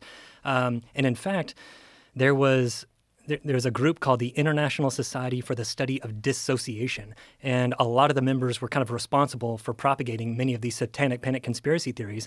The president of that organization, a guy named Bennett Braun, he was sued by a former patient for falsely convincing her that she had engaged in cannibalism and infanticide and all this stuff that she didn't do. And he lost his medical license, and she was awarded $10 million in this lawsuit. But it turns out that many of the people, one in particular, of the kind of prominent MKUltra conspiracy theorists, her husband, who did this hypnotism on her to recover her memories, he said he learned how to recover memories from Bennett Braun himself. And he was a part of this International Society for the Study of Dissociation. So it's like the same techniques that were being used during the Satanic Panic to so-called recover these memories. It's the same thing in many of these MKUltra, what I would say are conspiracy theorists, who are propagating this misinformation about MKUltra because they've supposedly recovered these memories about how these jelly beans were used to control their behavior or something. But it's the same kind of techniques that are being used in both instances. Hypnotic regression in particular is very odd because a lot of it is dependent upon the questions that are asked while the person's under. Like that you can lead someone to believe something happened that didn't happen. Yeah. This is what Jolly West was, some of the stuff that he was doing. This is what's really, do you know who John Mack is? John Mack. John Mack was, I believe he was a psychiatrist at Harvard. He got really obsessed with alien abduction stories. and he wrote a book called Abduction, and it was all hypnotic regressions of people that had been abducted by aliens, allegedly, and they all had very similar stories. But the real controversy from skeptics has always been, like, what were these sessions like? Did Like you leading questions? Yes, Yeah. yes. Did you lead them to believe what? And also, there was a precedent. So do you know the Betty and Barney Hill story? Okay, Betty and Barney Hill were an interracial couple in New Hampshire, I believe, in the 1950s, were the very first UFO abduction story. And they had an experience on a highway. They saw a thing. They lost time, and then they couldn't sleep. They had all these real problems, and they both wound up going to a hypnotist, and separately had the same story. Separately had the same story about being taken aboard a craft and being manipulated. All these. The problem is then that story gets out into the zeitgeist. Yeah. Right? And then you have hypnotic regression where people tell very similar versions of that story. And it becomes a thing where, like, even if the original Betty and Barney Hill story was real, now that becomes a possibility in your mind that could have happened to you. And then you get hypnotized and someone says, "Do you see any beings in the room with you?" "Yes, I do." Are they short with large heads and large black eyes? They are. Like, what are the questions? Like, how did you lead them into this hypnotic regression of alien abduction? And I think a very similar thing took place during the European kind of witch craze in the 17th century. Yes. These preachers would go around to different communities talking about witches and demons. And so as soon as they left, in the weeks following, there's a huge uptick in witch accusations and supposed demonic possessions. It's like, is it a coincidence that right after as soon as it's brought to your consciousness, I think you might be a witch, or all these accusations start spreading around? Obviously, it's like a suggested thing that they picked up from attending these religious rallies. Of course. Did you know that when the printing press was first created, some of the first and most popular books were all about how to spot witches? Oh, yeah. Like Heinrich Kramer, I know The Hammer of Witches. You would think, no. But now we have a printing press. It's just all about philosophy, and it's going to get people to print the Bible and mathematics. Yeah. No. If it bleeds, it leads. It's like people are attracted to sensational stories. Yes. It's the same thing about human psychology. They're just the same psychology as us today. And if we're interested in learning these sensational stories, of course they want to too. It was their version of what I'm obsessed with Bigfoot. The same thing. It's just nonsense. Yeah. A funny anecdote kind of related to that. I teach a course on Isaac Newton, and he writes this big book, The Principia. It's like the most famous book in the history of science. And it goes off to the publisher. And the publisher, he's publishing this book. And right after The Principia is published, the publisher gets arrested for publishing pornography. So it's like there's this image of this publishing house where The Principia, the most important book in the history of science, is there. And right next to it is all this smut that he's secretly doing as well. Wow. God, human psychology is such a trip. We're so weird. We're such weird animals, and it makes it so hard because we're so weird to find the truth. Yeah, especially when you're talking about like suggested memories or something like that. There are a few studies. I don't remember them, like perfectly, but there's one study that I talk about in this book where this is right after the Challenger explosion. So the space shuttle has exploded, and there were two psychologists, I think they're at Emory University, and they decide we are going to have all of our students, like 200 students, write down exactly where they were when they heard about this, because obviously they're all going to remember this is like the next day. Where were you? What were you doing? Who told you about the explosion? And so they got copies, of these questionnaires basically from 100, however many students. 4 years later, I think it was, they tracked down, 40 or 80 of these students and had them do the same questionnaire. When the Challenger exploded, where were you? Who were you with? What did you learn? Blah, blah, blah, blah, blah. They took the exact same questionnaire, and the majority of the students got a majority of the questions wrong, in the sense that they put down something completely different than they did the first time. Yeah. So it's like nobody was even manipulating them. That was just their own memory that, the majority got the majority of these important details wrong. There's another intriguing kind of humorous psychological study. I don't know how big the sample size was on this, but it was to determine how powerful our memory is, in the sense that if you just suggest that someone did something, is it possible that they actually think they actually did? So the suggestion was they took a bunch of students to some vending machines, and they either had them propose to the vending machine, something that surely you would remember, or they would suggest to them that they had proposed to the vending machine. So some students would actually propose, and other students, they would just tell them, imagine yourself proposing to this vending machine. And afterwards, I don't remember what the percentage was, but it's a decent amount of percentage of the students who were only told to envision proposing actually thought they had proposed. And so the power of suggestion is very strong. So strong. And the memory is so fallible.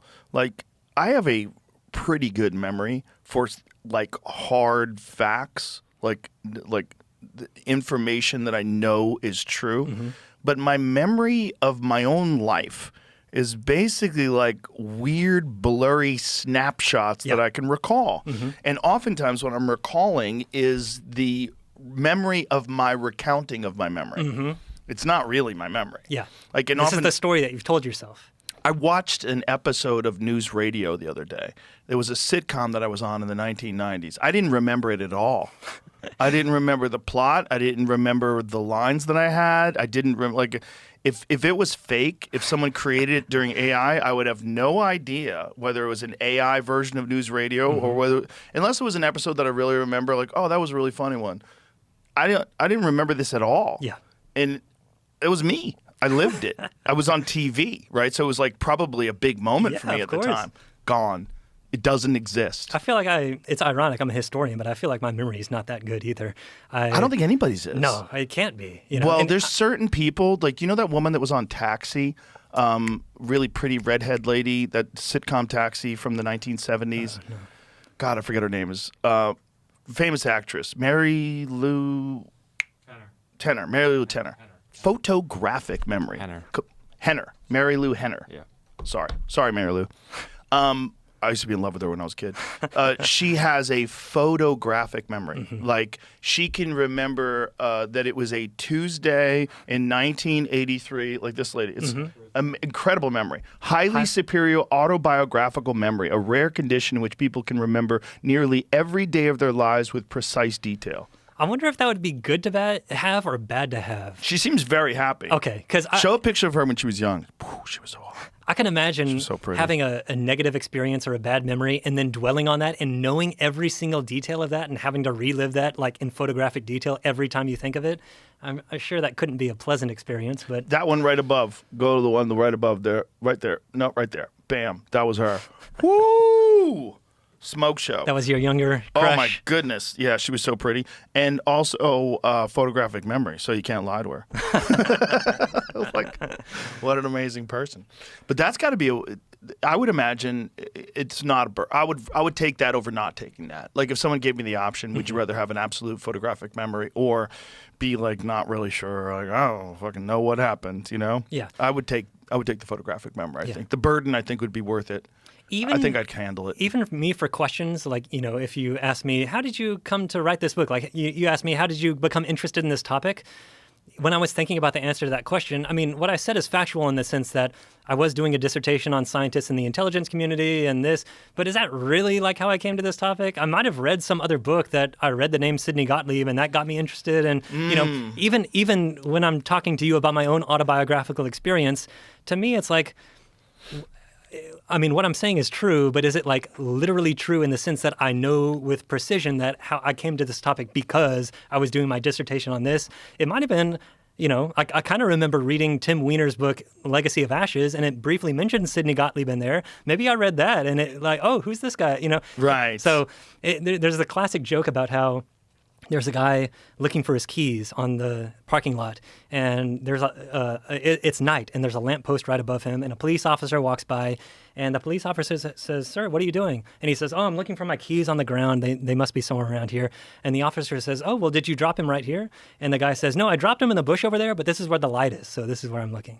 So to me, it's like, well, when I remember my own autobiographical experience, am I remembering it how it's convenient to remember it? Yeah. Remember it, or or what? Oftentimes. I mean, that's the human tendency, right? I know for a fact when I really got into conspiracies because I have a moment connected to it that was a bad experience. So when I was in my early 20s, this guy that was a friend of mine that was in a band had read this book called Best Evidence by David Lifton. David Lifton was an accountant, and I forget what his assignment was, but it had something to do with the Warren Commission. So he goes over the Warren Commission report, and he actually read the whole thing. So it's a huge volume. And he reads all this, and he finds so many contradictions and so many things that are wrong with it that he starts investigating the Kennedy assassination. And he writes this book called Best Evidence. And the book is basically saying that there's no way the official story is true. And I read this while I was a comedian on the road. So I was in Philadelphia, and I was doing stand-up. And I had a show on Friday night, and I spent the whole day in my hotel room reading this book, freaking out, going, oh my God, they killed him. So then I go on stage, first show, and fucking bomb. And I had done really good the night before. Did you talk about the JFK, or did you already have your set routine? No, I had my set, but I was like completely freaked out by the fact they killed the president. And then I apologized to the manager. I said, I'm so sorry. I read this book on JFK, and I'm super bummed out. I'll be over it by the second show, I promise you. And then they were like, you better be. And I was like, I promise, I'm good at this. I know what I'm doing. And then the second show was great. And they're like, don't do that again. I'm like, I won't do it again. But I genuinely freaked out. So I remember very specifically, because it was a big moment for me. I was on the road and I ate shit at a comedy club. So like that thing is in my head forever. But that book was my first step, because I was like, oh my God, if this is a true story, I mean, if this book is accurate, like someone killed the president and they got away with it. And it wasn't just Lee Harvey Oswald. Even if he was involved, there was a conspiracy to distort the evidence of the assassination in terms of like the difference in the discrepancies between the report at Dallas when they first received his body to Bethesda, Maryland. There's a bullet hole wound that they describe in the Dallas where they call it a tracheotomy hole in Bethesda, Maryland. They were manipulating the narrative to incorporate the single gunman theory. Yeah. Have you ever had Gerald Posner on? I have not. Okay, because I know I haven't gone really down the JFK rabbit hole, so I don't know that much about it, but I know he wrote the book Case Closed. Yeah, that book sucks. You need to get him together with Oliver Stone, and he'll take that book apart. I bring him up just because I follow him on Twitter, X. Yeah. And he was posting recently about I think he posted about the tracheotomy thing. And so, but I don't really. Just the magic bullet theory alone is complete, utter nonsense to anybody who's ever shot anything with a bullet. When bullets hit bone and shatter bone, first of all, there's the fact that there was more bullet fragments in Connolly's wrist than were missing from this magic bullet. This magic bullet was only used as a tool because they had to account for a bullet that hit the underpass. So there was a guy standing under the underpass. He got hit with a ricochet. So they're like, well, definitely that bullet hit here. So we have to attribute all these wounds to one bullet. So it had to go through Kennedy, bounce around, come out of him, hit Connolly, go through him, go through his wrist, and then they magically find this bullet in the gurney when they're bringing in the body, like or when they're bringing in Connolly to get medical assistance. They supposedly magically find this bullet. This bullet has clearly been shot into water. This bullet is either water or pillows. This bullet has no deformations. It's pristine. It's not missing any fragments, so it doesn't account for the fragments in the wrist. It's a total horseshit idea. And then there's the back to the left when you see the Zapruder film where his head explodes. It's all the people that were talking about the shots coming from the grassy knoll. It's the fact that so many of the witnesses died in mysterious circumstances. They died from car accidents. They died from suicide. They died from crime. They died from random acts of violence. Like, they did a calculation of what are the odds that all these witnesses would wind up dying the way they did, and it's like some spectacular number. They fucking killed a bunch of people that were there. I'm sure you know this, but Vincent Bugliosi wrote, I think what might be the longest nonfiction single-volume book ever written on the Kennedy assassination, Remembering History or something like that. It's like 1,500 pages. This is Bugliosi that was involved in the Manson assassination. Yeah, he wrote a book about the JFK assassination. And if you read Tom O'Neill's book, it calls him a complete charlatan. Yes, like he's a crazy person. But I mean, if anyone has seen that book in person, it really is like 1,500 pages of like the densest, tiniest little print.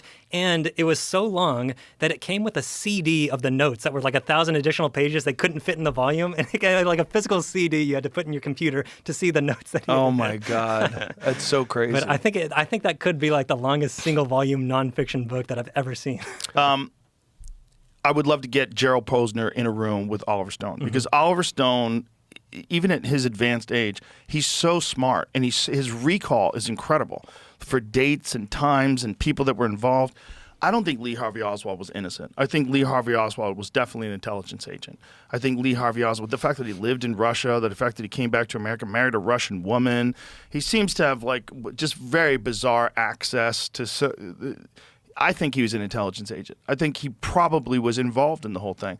But the calmness in which he describes the fact that he's a patsy after he's been arrested for killing the president, like to me, just that guy's involved in some shit. That's not how a normal person reacts when you get accused of killing the president. If you're innocent, you go, I'm innocent. I didn't have anything to do with this. I don't know why they have me here. You'd be freaking the fuck out. And he's like, I'm just a patsy. Oh. Are you really? Like, I think you're probably an intelligence agent. There's probably something creepy about you. But Well, if anyone could get them to talk, I'm sure it's you. I think there was a lot of people involved in the Kennedy assassination. I think there was multiple shooters, and I think it was very coordinated. And it probably involved our government. It might have involved the mafia. It might have involved other governments. Some people think it had something to do with Israel because Kennedy did not want to give Israel nuclear weapons. There's a ton of stuff that's attached to that assassination. But this idea of case closed, fuck you. There's no case closed in this. This is one of the craziest conspiracies of all time because it seems to be that they killed the president and got away with it. That's what it seems to be. And then the Jolly West connection to Jack Ruby. So Jack Ruby goes in and kills Lee Harvey Oswald. Yeah. Then in jail, Jolly West visits him and he goes completely fucking insane. Completely insane. Loses his mind. Thinks he's in hell. There's fire. The Jews are all burning. Like he's like going nuts right after the guy who's in charge of all these LSD studies visits him. How convenient. Yeah. One thing, it's been, I don't know, 5 years or whenever I read Tom O'Neill's book when it came out the first time, so I don't remember that well. But one thing, because I have a chapter on Jolly West, and one thing that stuck out to me especially is one of the main crusades he had in his life was against the death penalty. You know, he writes a lot about how it's completely immoral, this thing he doesn't like. So to me, especially there's an earlier case called this Jimmy Shaver case about this guy who abused and killed this little girl that Jolly West was involved in too. It seems to me the possibility is also open that Jolly West might also have had an incentive to dose these people with LSD, if he did, to prevent them from getting the death sentence. Because if they could, appear insane, maybe they would not get the death penalty instead. Why was he so obsessed about the death sentence? I don't know. I think he just considered it immoral. And what a fascinating thing that a guy would ruin people's lives would consider just ending them to be immoral. Yeah. Where a lot of those people wind up killing themselves because of his actions. Yeah, and he ended up killing himself too. It was an assisted suicide with his son. His son later wrote a book about this, but his son, basically, Jolly West had gotten cancer that had metastasized throughout his entire body, and he was about to die, and he didn't really want to go through the remaining months or whatever he had left in agony, and so he got his son to stockpile a bunch of pills and feed them to him when he basically became unable to move for himself, and so that happened to Jolly West. Then the son did that to Jolly West's wife, his own mother, later when, I don't know exactly if she had a medical issue or something, but he helped her commit assisted suicide. Oy. The son wrote a book about it, and then he later committed suicide as well. Oh, boy. Oh, man. Whew. It's just so strange how so many bad things can have come from just a few people. Just a few people and these terrible ideas and this complete lack of oversight. It's so much evil, including the Manson family. Like, because we've talked about it, the Tom O'Neill book. Please, folks, if you're listening to this, read that book. It's one of the craziest books of all time. Yeah. By a man completely obsessed with the story that literally chased down nothing but that story for 20 years. And one of the one of the parts of the book that I really enjoyed is the writing style is kind of like a gonzo journey. Like, he's part of the story. You know, you're following on him on the journey to discover this stuff. For me, that was the exciting part of the ride. It's like, oh, it's not just telling you the story. It's like we're figuring out how a historian or a journalist actually works. He's telling you, now I've got this interview and I'm going to go do this and I'm going to go find these documents. I didn't write this book in that style because I just wanted to stick to a description of MKUltra. But there is something tempting about one of the exciting things about history is doing the history, and no one really sees that process. You know how I was describing going down the rabbit hole to find the origin of that quote? There are a million stories like that about how it's so crazy. You know, for example, there was this guy named Vannevar Bush. He was President Roosevelt's official science advisor during World War II, and some people say Vannevar Bush, but it's actually... Is he connected to the Bushes? No. Different Bushes. But it's Vannevar Bush. Bush himself says that it rhymes with beaver, his name, so it's Vannevar. But he was writing his autobiography. He was in charge of like coordinating scientific research during World War II. And when he was writing his autobiography, he did this series of interviews that were like 1,000 pages long so that he could kind of talk about his life, and he would use chunks of that and as part of his autobiography. Well, I wanted to get that because for my first book, Vannevar Bush plays an important role because he's the guy who gets Stanley Lovell a job in the OSS, and Stanley Lovell's my main character. So it's like, oh, Vannevar Bush is like one of the main guys who is, you know, playing a role in this story. So there are a couple of different archives that have this 1,000-page interview that Vannevar Bush did. And every single page is there in one of the versions, except 2 pages that talk about Stanley Lovell and the OSS. And I thought, that's the exact thing I need. Like, how is it out of 1,000 pages, the one thing that's missing is the 2 pages? And so I eventually find out that there's another copy of this interview at a different repository, like at Georgetown University or MIT, I forget which one it was. So I get them to send me a photocopy of every single page, and it turns out that had the 2 missing pages. So it's like, oh my gosh, now I can actually use that information but they didn't have the 2 pages out of 1,000 that I actually needed. They were missing. And, you know, so there are like 1,000 stories about these crazy coincidences that happen. One of them, again, from my first book, was about Stanley Lovell. You know, he's this chemist in the OSS creating all these ingenious like gadgets and whatever. He talks in his memoir about his wartime experience about being on this biological warfare committee where they were discussing the possibility of using anthrax and tularemia and tuberculosis and, you know, distributing this across towns and just discussing what would happen, what would we need to be able to do this, what would have to happen for us to engage in biological warfare.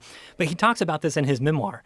But I had never seen, you know, a copy of that meeting, minutes of that meeting or anything. He said that this group, this biological warfare committee, it was part of the National Academy of Sciences.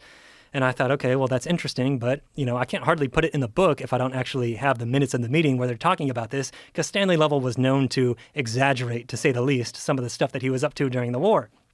But then I thought to myself, I kind of remember several years earlier when I was writing my dissertation before this book, I had gone to the National Academy of Sciences because I was working on, you know, some scientists in government, and I ended up taking just a bunch of pictures of a lot of the materials they had in their archives, and I went back through the material that I already had, and it turns out I had taken pictures of the minutes of the very meeting Stanley Lovell was talking about in his memoir. It was already in my possession. I didn't have to go there. I already had it. It's just a crazy coincidence that I already had the exact thing I needed. Wow. So the process of making history is sometimes even more exciting than the story itself. Well, the process, it seems like it takes a very dedicated person to chase down that process. Like all the things you're saying about finding those 2 pages, the quote, like there's so many versions of you wanting to absolutely be sure, which is so critical. And I'm so glad that you did that and chased down those things, because a lot of lazy people wouldn't have gone that far, right? Yeah. Especially if no one's watching. Yeah. But you have books you could cite, like, oh, it says, here's the quote. Yeah. But for me, that's the enjoyment of it. You know, I enjoy doing it. I like going to the archives. I like finding things. I feel like a detective, you know, I'm in the archive and I'm looking at these documents and, oh, I find this guy's name is mentioned here. I know. Okay. So to me, it's exciting. It's like a treasure hunt. So that's the fun part of it, you know. Do you have a hard time communicating with people that aren't familiar with all this stuff in terms of like this subject gets discussed and someone brings it up and they start asking questions? Do you have a hard time of not looking crazy? Do you know what I mean? Because like, there's a lot of people that are like very intelligent, very educated people that have not just no information about this or no knowledge of this, but an aversion. Yeah. Because it's naturally a thing that you would assume could not have taken place. But it's not just that. It's like there's an aversion to even rationally discussing it. Like I am not the type of person that's going to sit here and do conspiracies with you. I've had a few conversations like that with people that do not believe in conspiracies, and they always fall apart under scrutiny. That narrative falls apart. Well, you don't think they exist? Which ones don't you think exist? Well, a conspiracy, to me, a conspiracy is just a secret plot to do something. There are a lot of secret plots, of course. Yeah, all throughout history. Yeah. Now, there are conspiracy theories in the sense that there are stuff that people make up and isn't actually true, but to say conspiracies themselves are necessarily false, well, any secret plot is a conspiracy. Not just that. I think we live in a day and age where there's a lot of fake conspiracies that are thrown in to muddy the water. Oh, yeah. In fact, that actually ties in at the end of this book. I talk about a little bit about kind of what's kind of called censorship through noise, the idea that we can put so much noise out there that no one's really going to know what to trust. And so I give an example of the idea that AIDS was created in a government laboratory like Fort Detrick in the really 1980s. There was a Soviet kind of propaganda mouthpiece newspaper in India called The Patriot, and this would just publish like KGB propaganda. Wow. And in India? In India, yeah. And one of the stories in that newspaper was basically saying AIDS was created in a government laboratory. But it doesn't just say that. In order to get there, it first said, did you know that the CIA was involved in dosing people with drugs? Which is completely true. Did you know that the military was involved in spraying certain germs over cities to, determine the distribution of the air currents to see if we were attacked in biological warfare situation, how the air currents would spread these germs? They were just spraying like yeast and stuff over, but, it's bacteria. So did you know that they've performed experiments on these drug addicts and this and that and this? And also, did you know that in Fort Detrick, they created a biological weapon called AIDS? So it's, it's the lie is made more potent because it's sandwiched in between all these truths. Right. And so this newspaper, The Patriot, published this article basically saying all these true things and then one thing at the end that they were actually pushing. But if you knew that all these other things were true, you might assume that that final thing is true as well. In other countries around the world where they had these front newspapers, they would also publish the same kind of story. Did you know that? And then AIDS was created in this government laboratory. And then those newspapers would cite the Indian newspaper, The Patriot, as evidence that other independent newspapers had also come to this conclusion. And if many independent sources are coming to this, surely it means that it's got some credibility to it. Wow. Not knowing that the actual connection, the KGB is just sponsoring all of this. Wow. So it's censorship through noise. The idea that there's certain things we don't want people to know, or maybe we do not want people to know but not understand or something. And so we're going to flood the zone with all this, crap, basically, to maybe nobody's going to know what to believe. Maybe it is the case that the CIA created AIDS in Fort Detrick or whatever it is. So that's one tactic that I talk about at the very end. It's also a great way to minimize the impact of all the things that actually are true on that list, because you attach it to something that's completely kooky. And if you do that enough times, you can muddy the waters on basically every subject that there is. Yeah, so it can go both ways in the sense that fake stories can delegitimize true stories, but true stories legitimize fake stories. Right, both ways. And then you have the social media impact of bots, which is just really unstudied. We don't really know the numbers. We've talked about this before, but there was a former FBI analyst before the purchase of Twitter.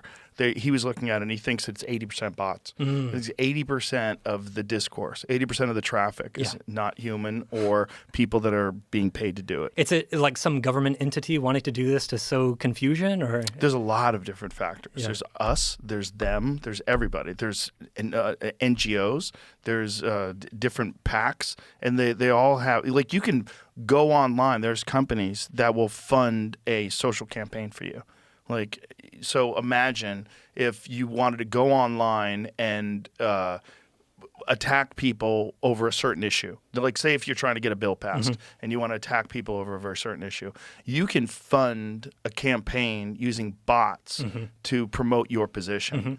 And it could give the illusion of some sort of some agreement online. or disagreement online. Or maybe you could take a thing that's a very reasonable position and make it seem completely ridiculous, and then also seem like there's a bunch of support that it's completely ridiculous, like a lot of people believe. And they start citing things that aren't true and quotes that aren't true, and you could just completely screw up the idea of what the truth is. Yeah, I know the Russian government had, I think it was called like the Internet Research Agency, Yep, something that's like it. that. Yeah. And there's a book called Active Measures by Thomas Rid, and he kind of chronicles what they were doing.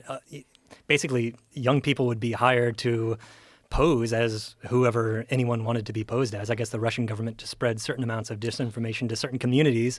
So they would just create fake profiles, and your whole job at work would be to cycle through these different profiles and comment on people's posts and post your own, and then boost the post of your fellow disinformation actors in this IRA so that their posts would be seen by more people. Yep. There's a whole organization, or a whole, whatever it is. What was the woman's name that came on to talk about that?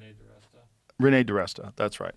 Yeah, she was saying how like she had to study all these memes, and so many of them were really funny. And like these people that were in charge of what they wanted to do was make sure the people online in America were arguing about everything. And the more you could get people at each other's throats, the more you could destroy their democracy. This was part of the idea of it, just to have another element that people have to deal with. And that they were organizing Texas separatist meetings directly across the street from these Muslim meetings. Like they were doing it on purpose. Yeah. They were trying to get people to argue with each other, trying to get people to be in conflict with each other. Yeah. And I mean, one of the things now with social media, but just in a globalized world, any amount of conflict is kind of available for anyone to see. So, the worst thing in the world that happens today, you're probably going to learn about it. You're going to know about it, which that can't be good for your mental health to constantly be bombarded by this negative stuff. It's not that in the past, all this negative stuff didn't happen.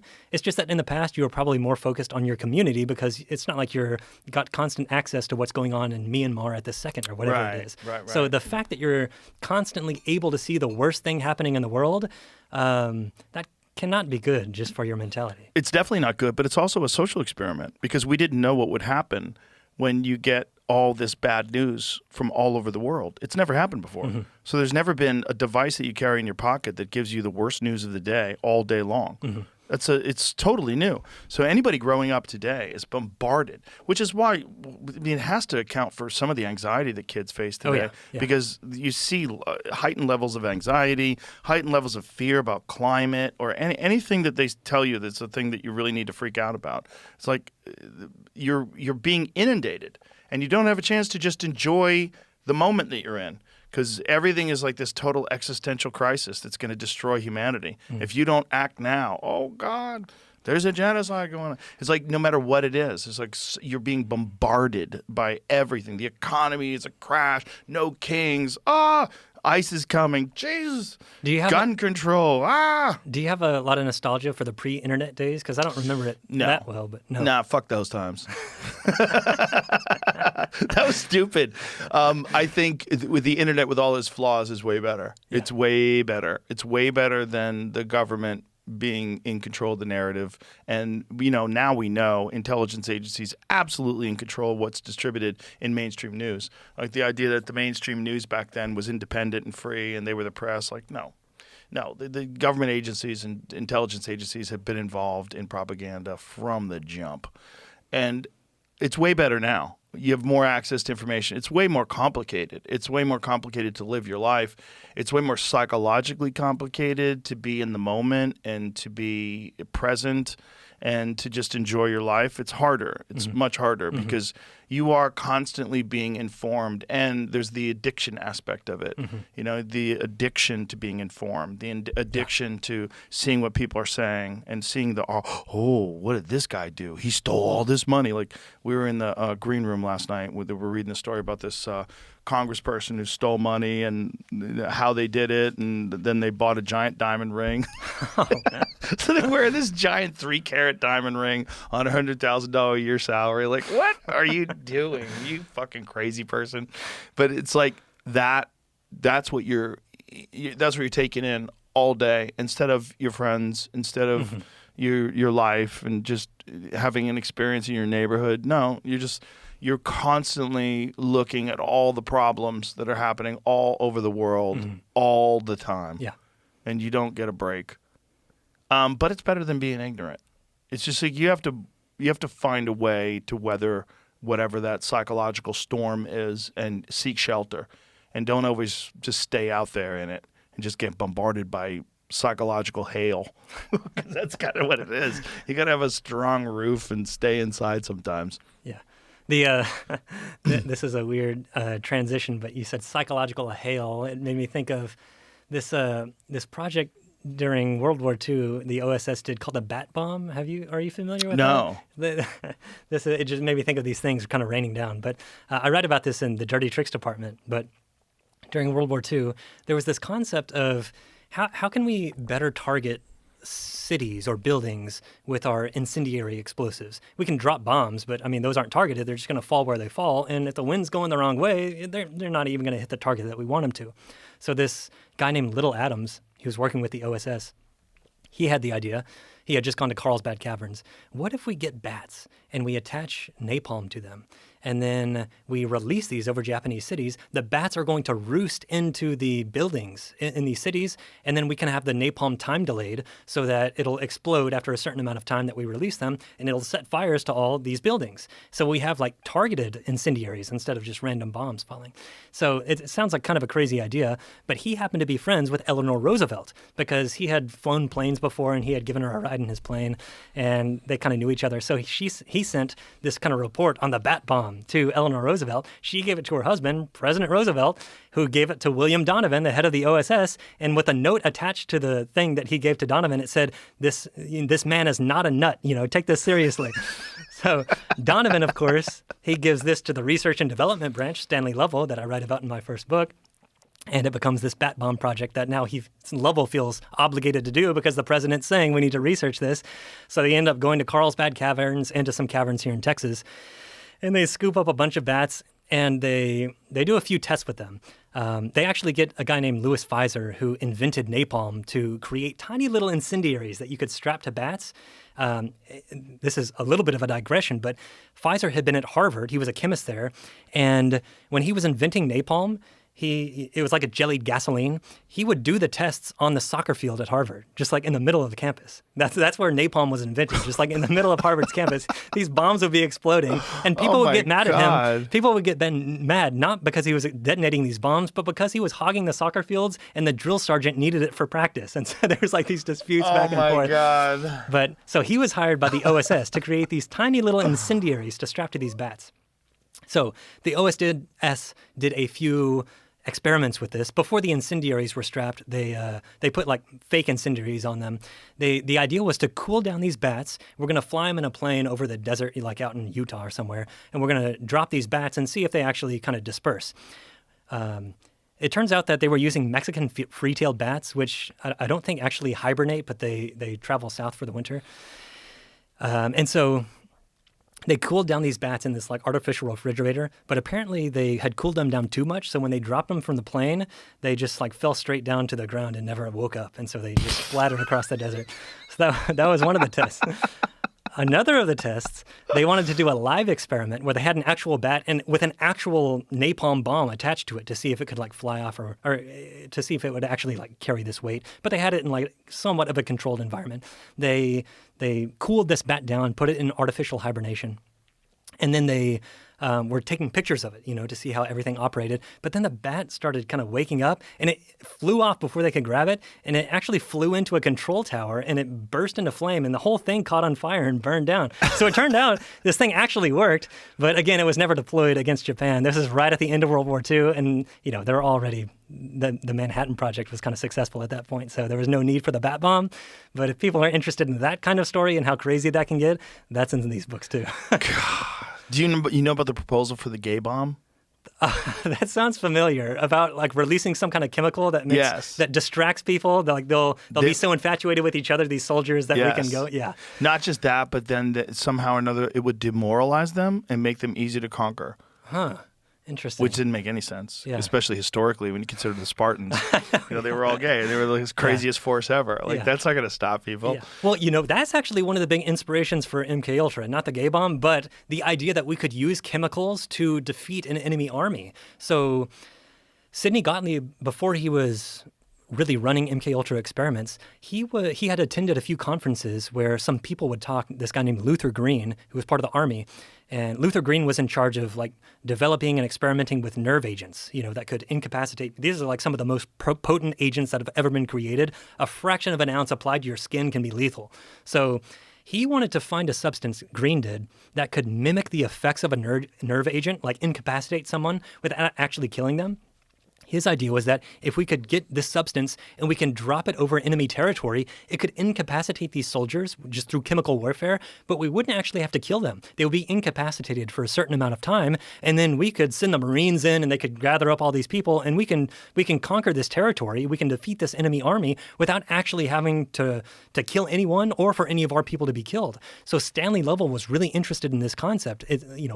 War without death was what they were talking about. War without death. We should use chemical weapons that just incapacitate people. So one of the things that got, I should say, Sidney Gottlieb interested in investigating LSD was the fact that maybe this could be an incapacitant that we could use to basically eliminate an enemy army for the time being, and then we could go and conquer them without actually having to kill them ourselves. So he was trying to use it almost as a more ethical form of warfare where, instead of killing someone, you just incapacitate them. Wow. Whew. I think we covered it all.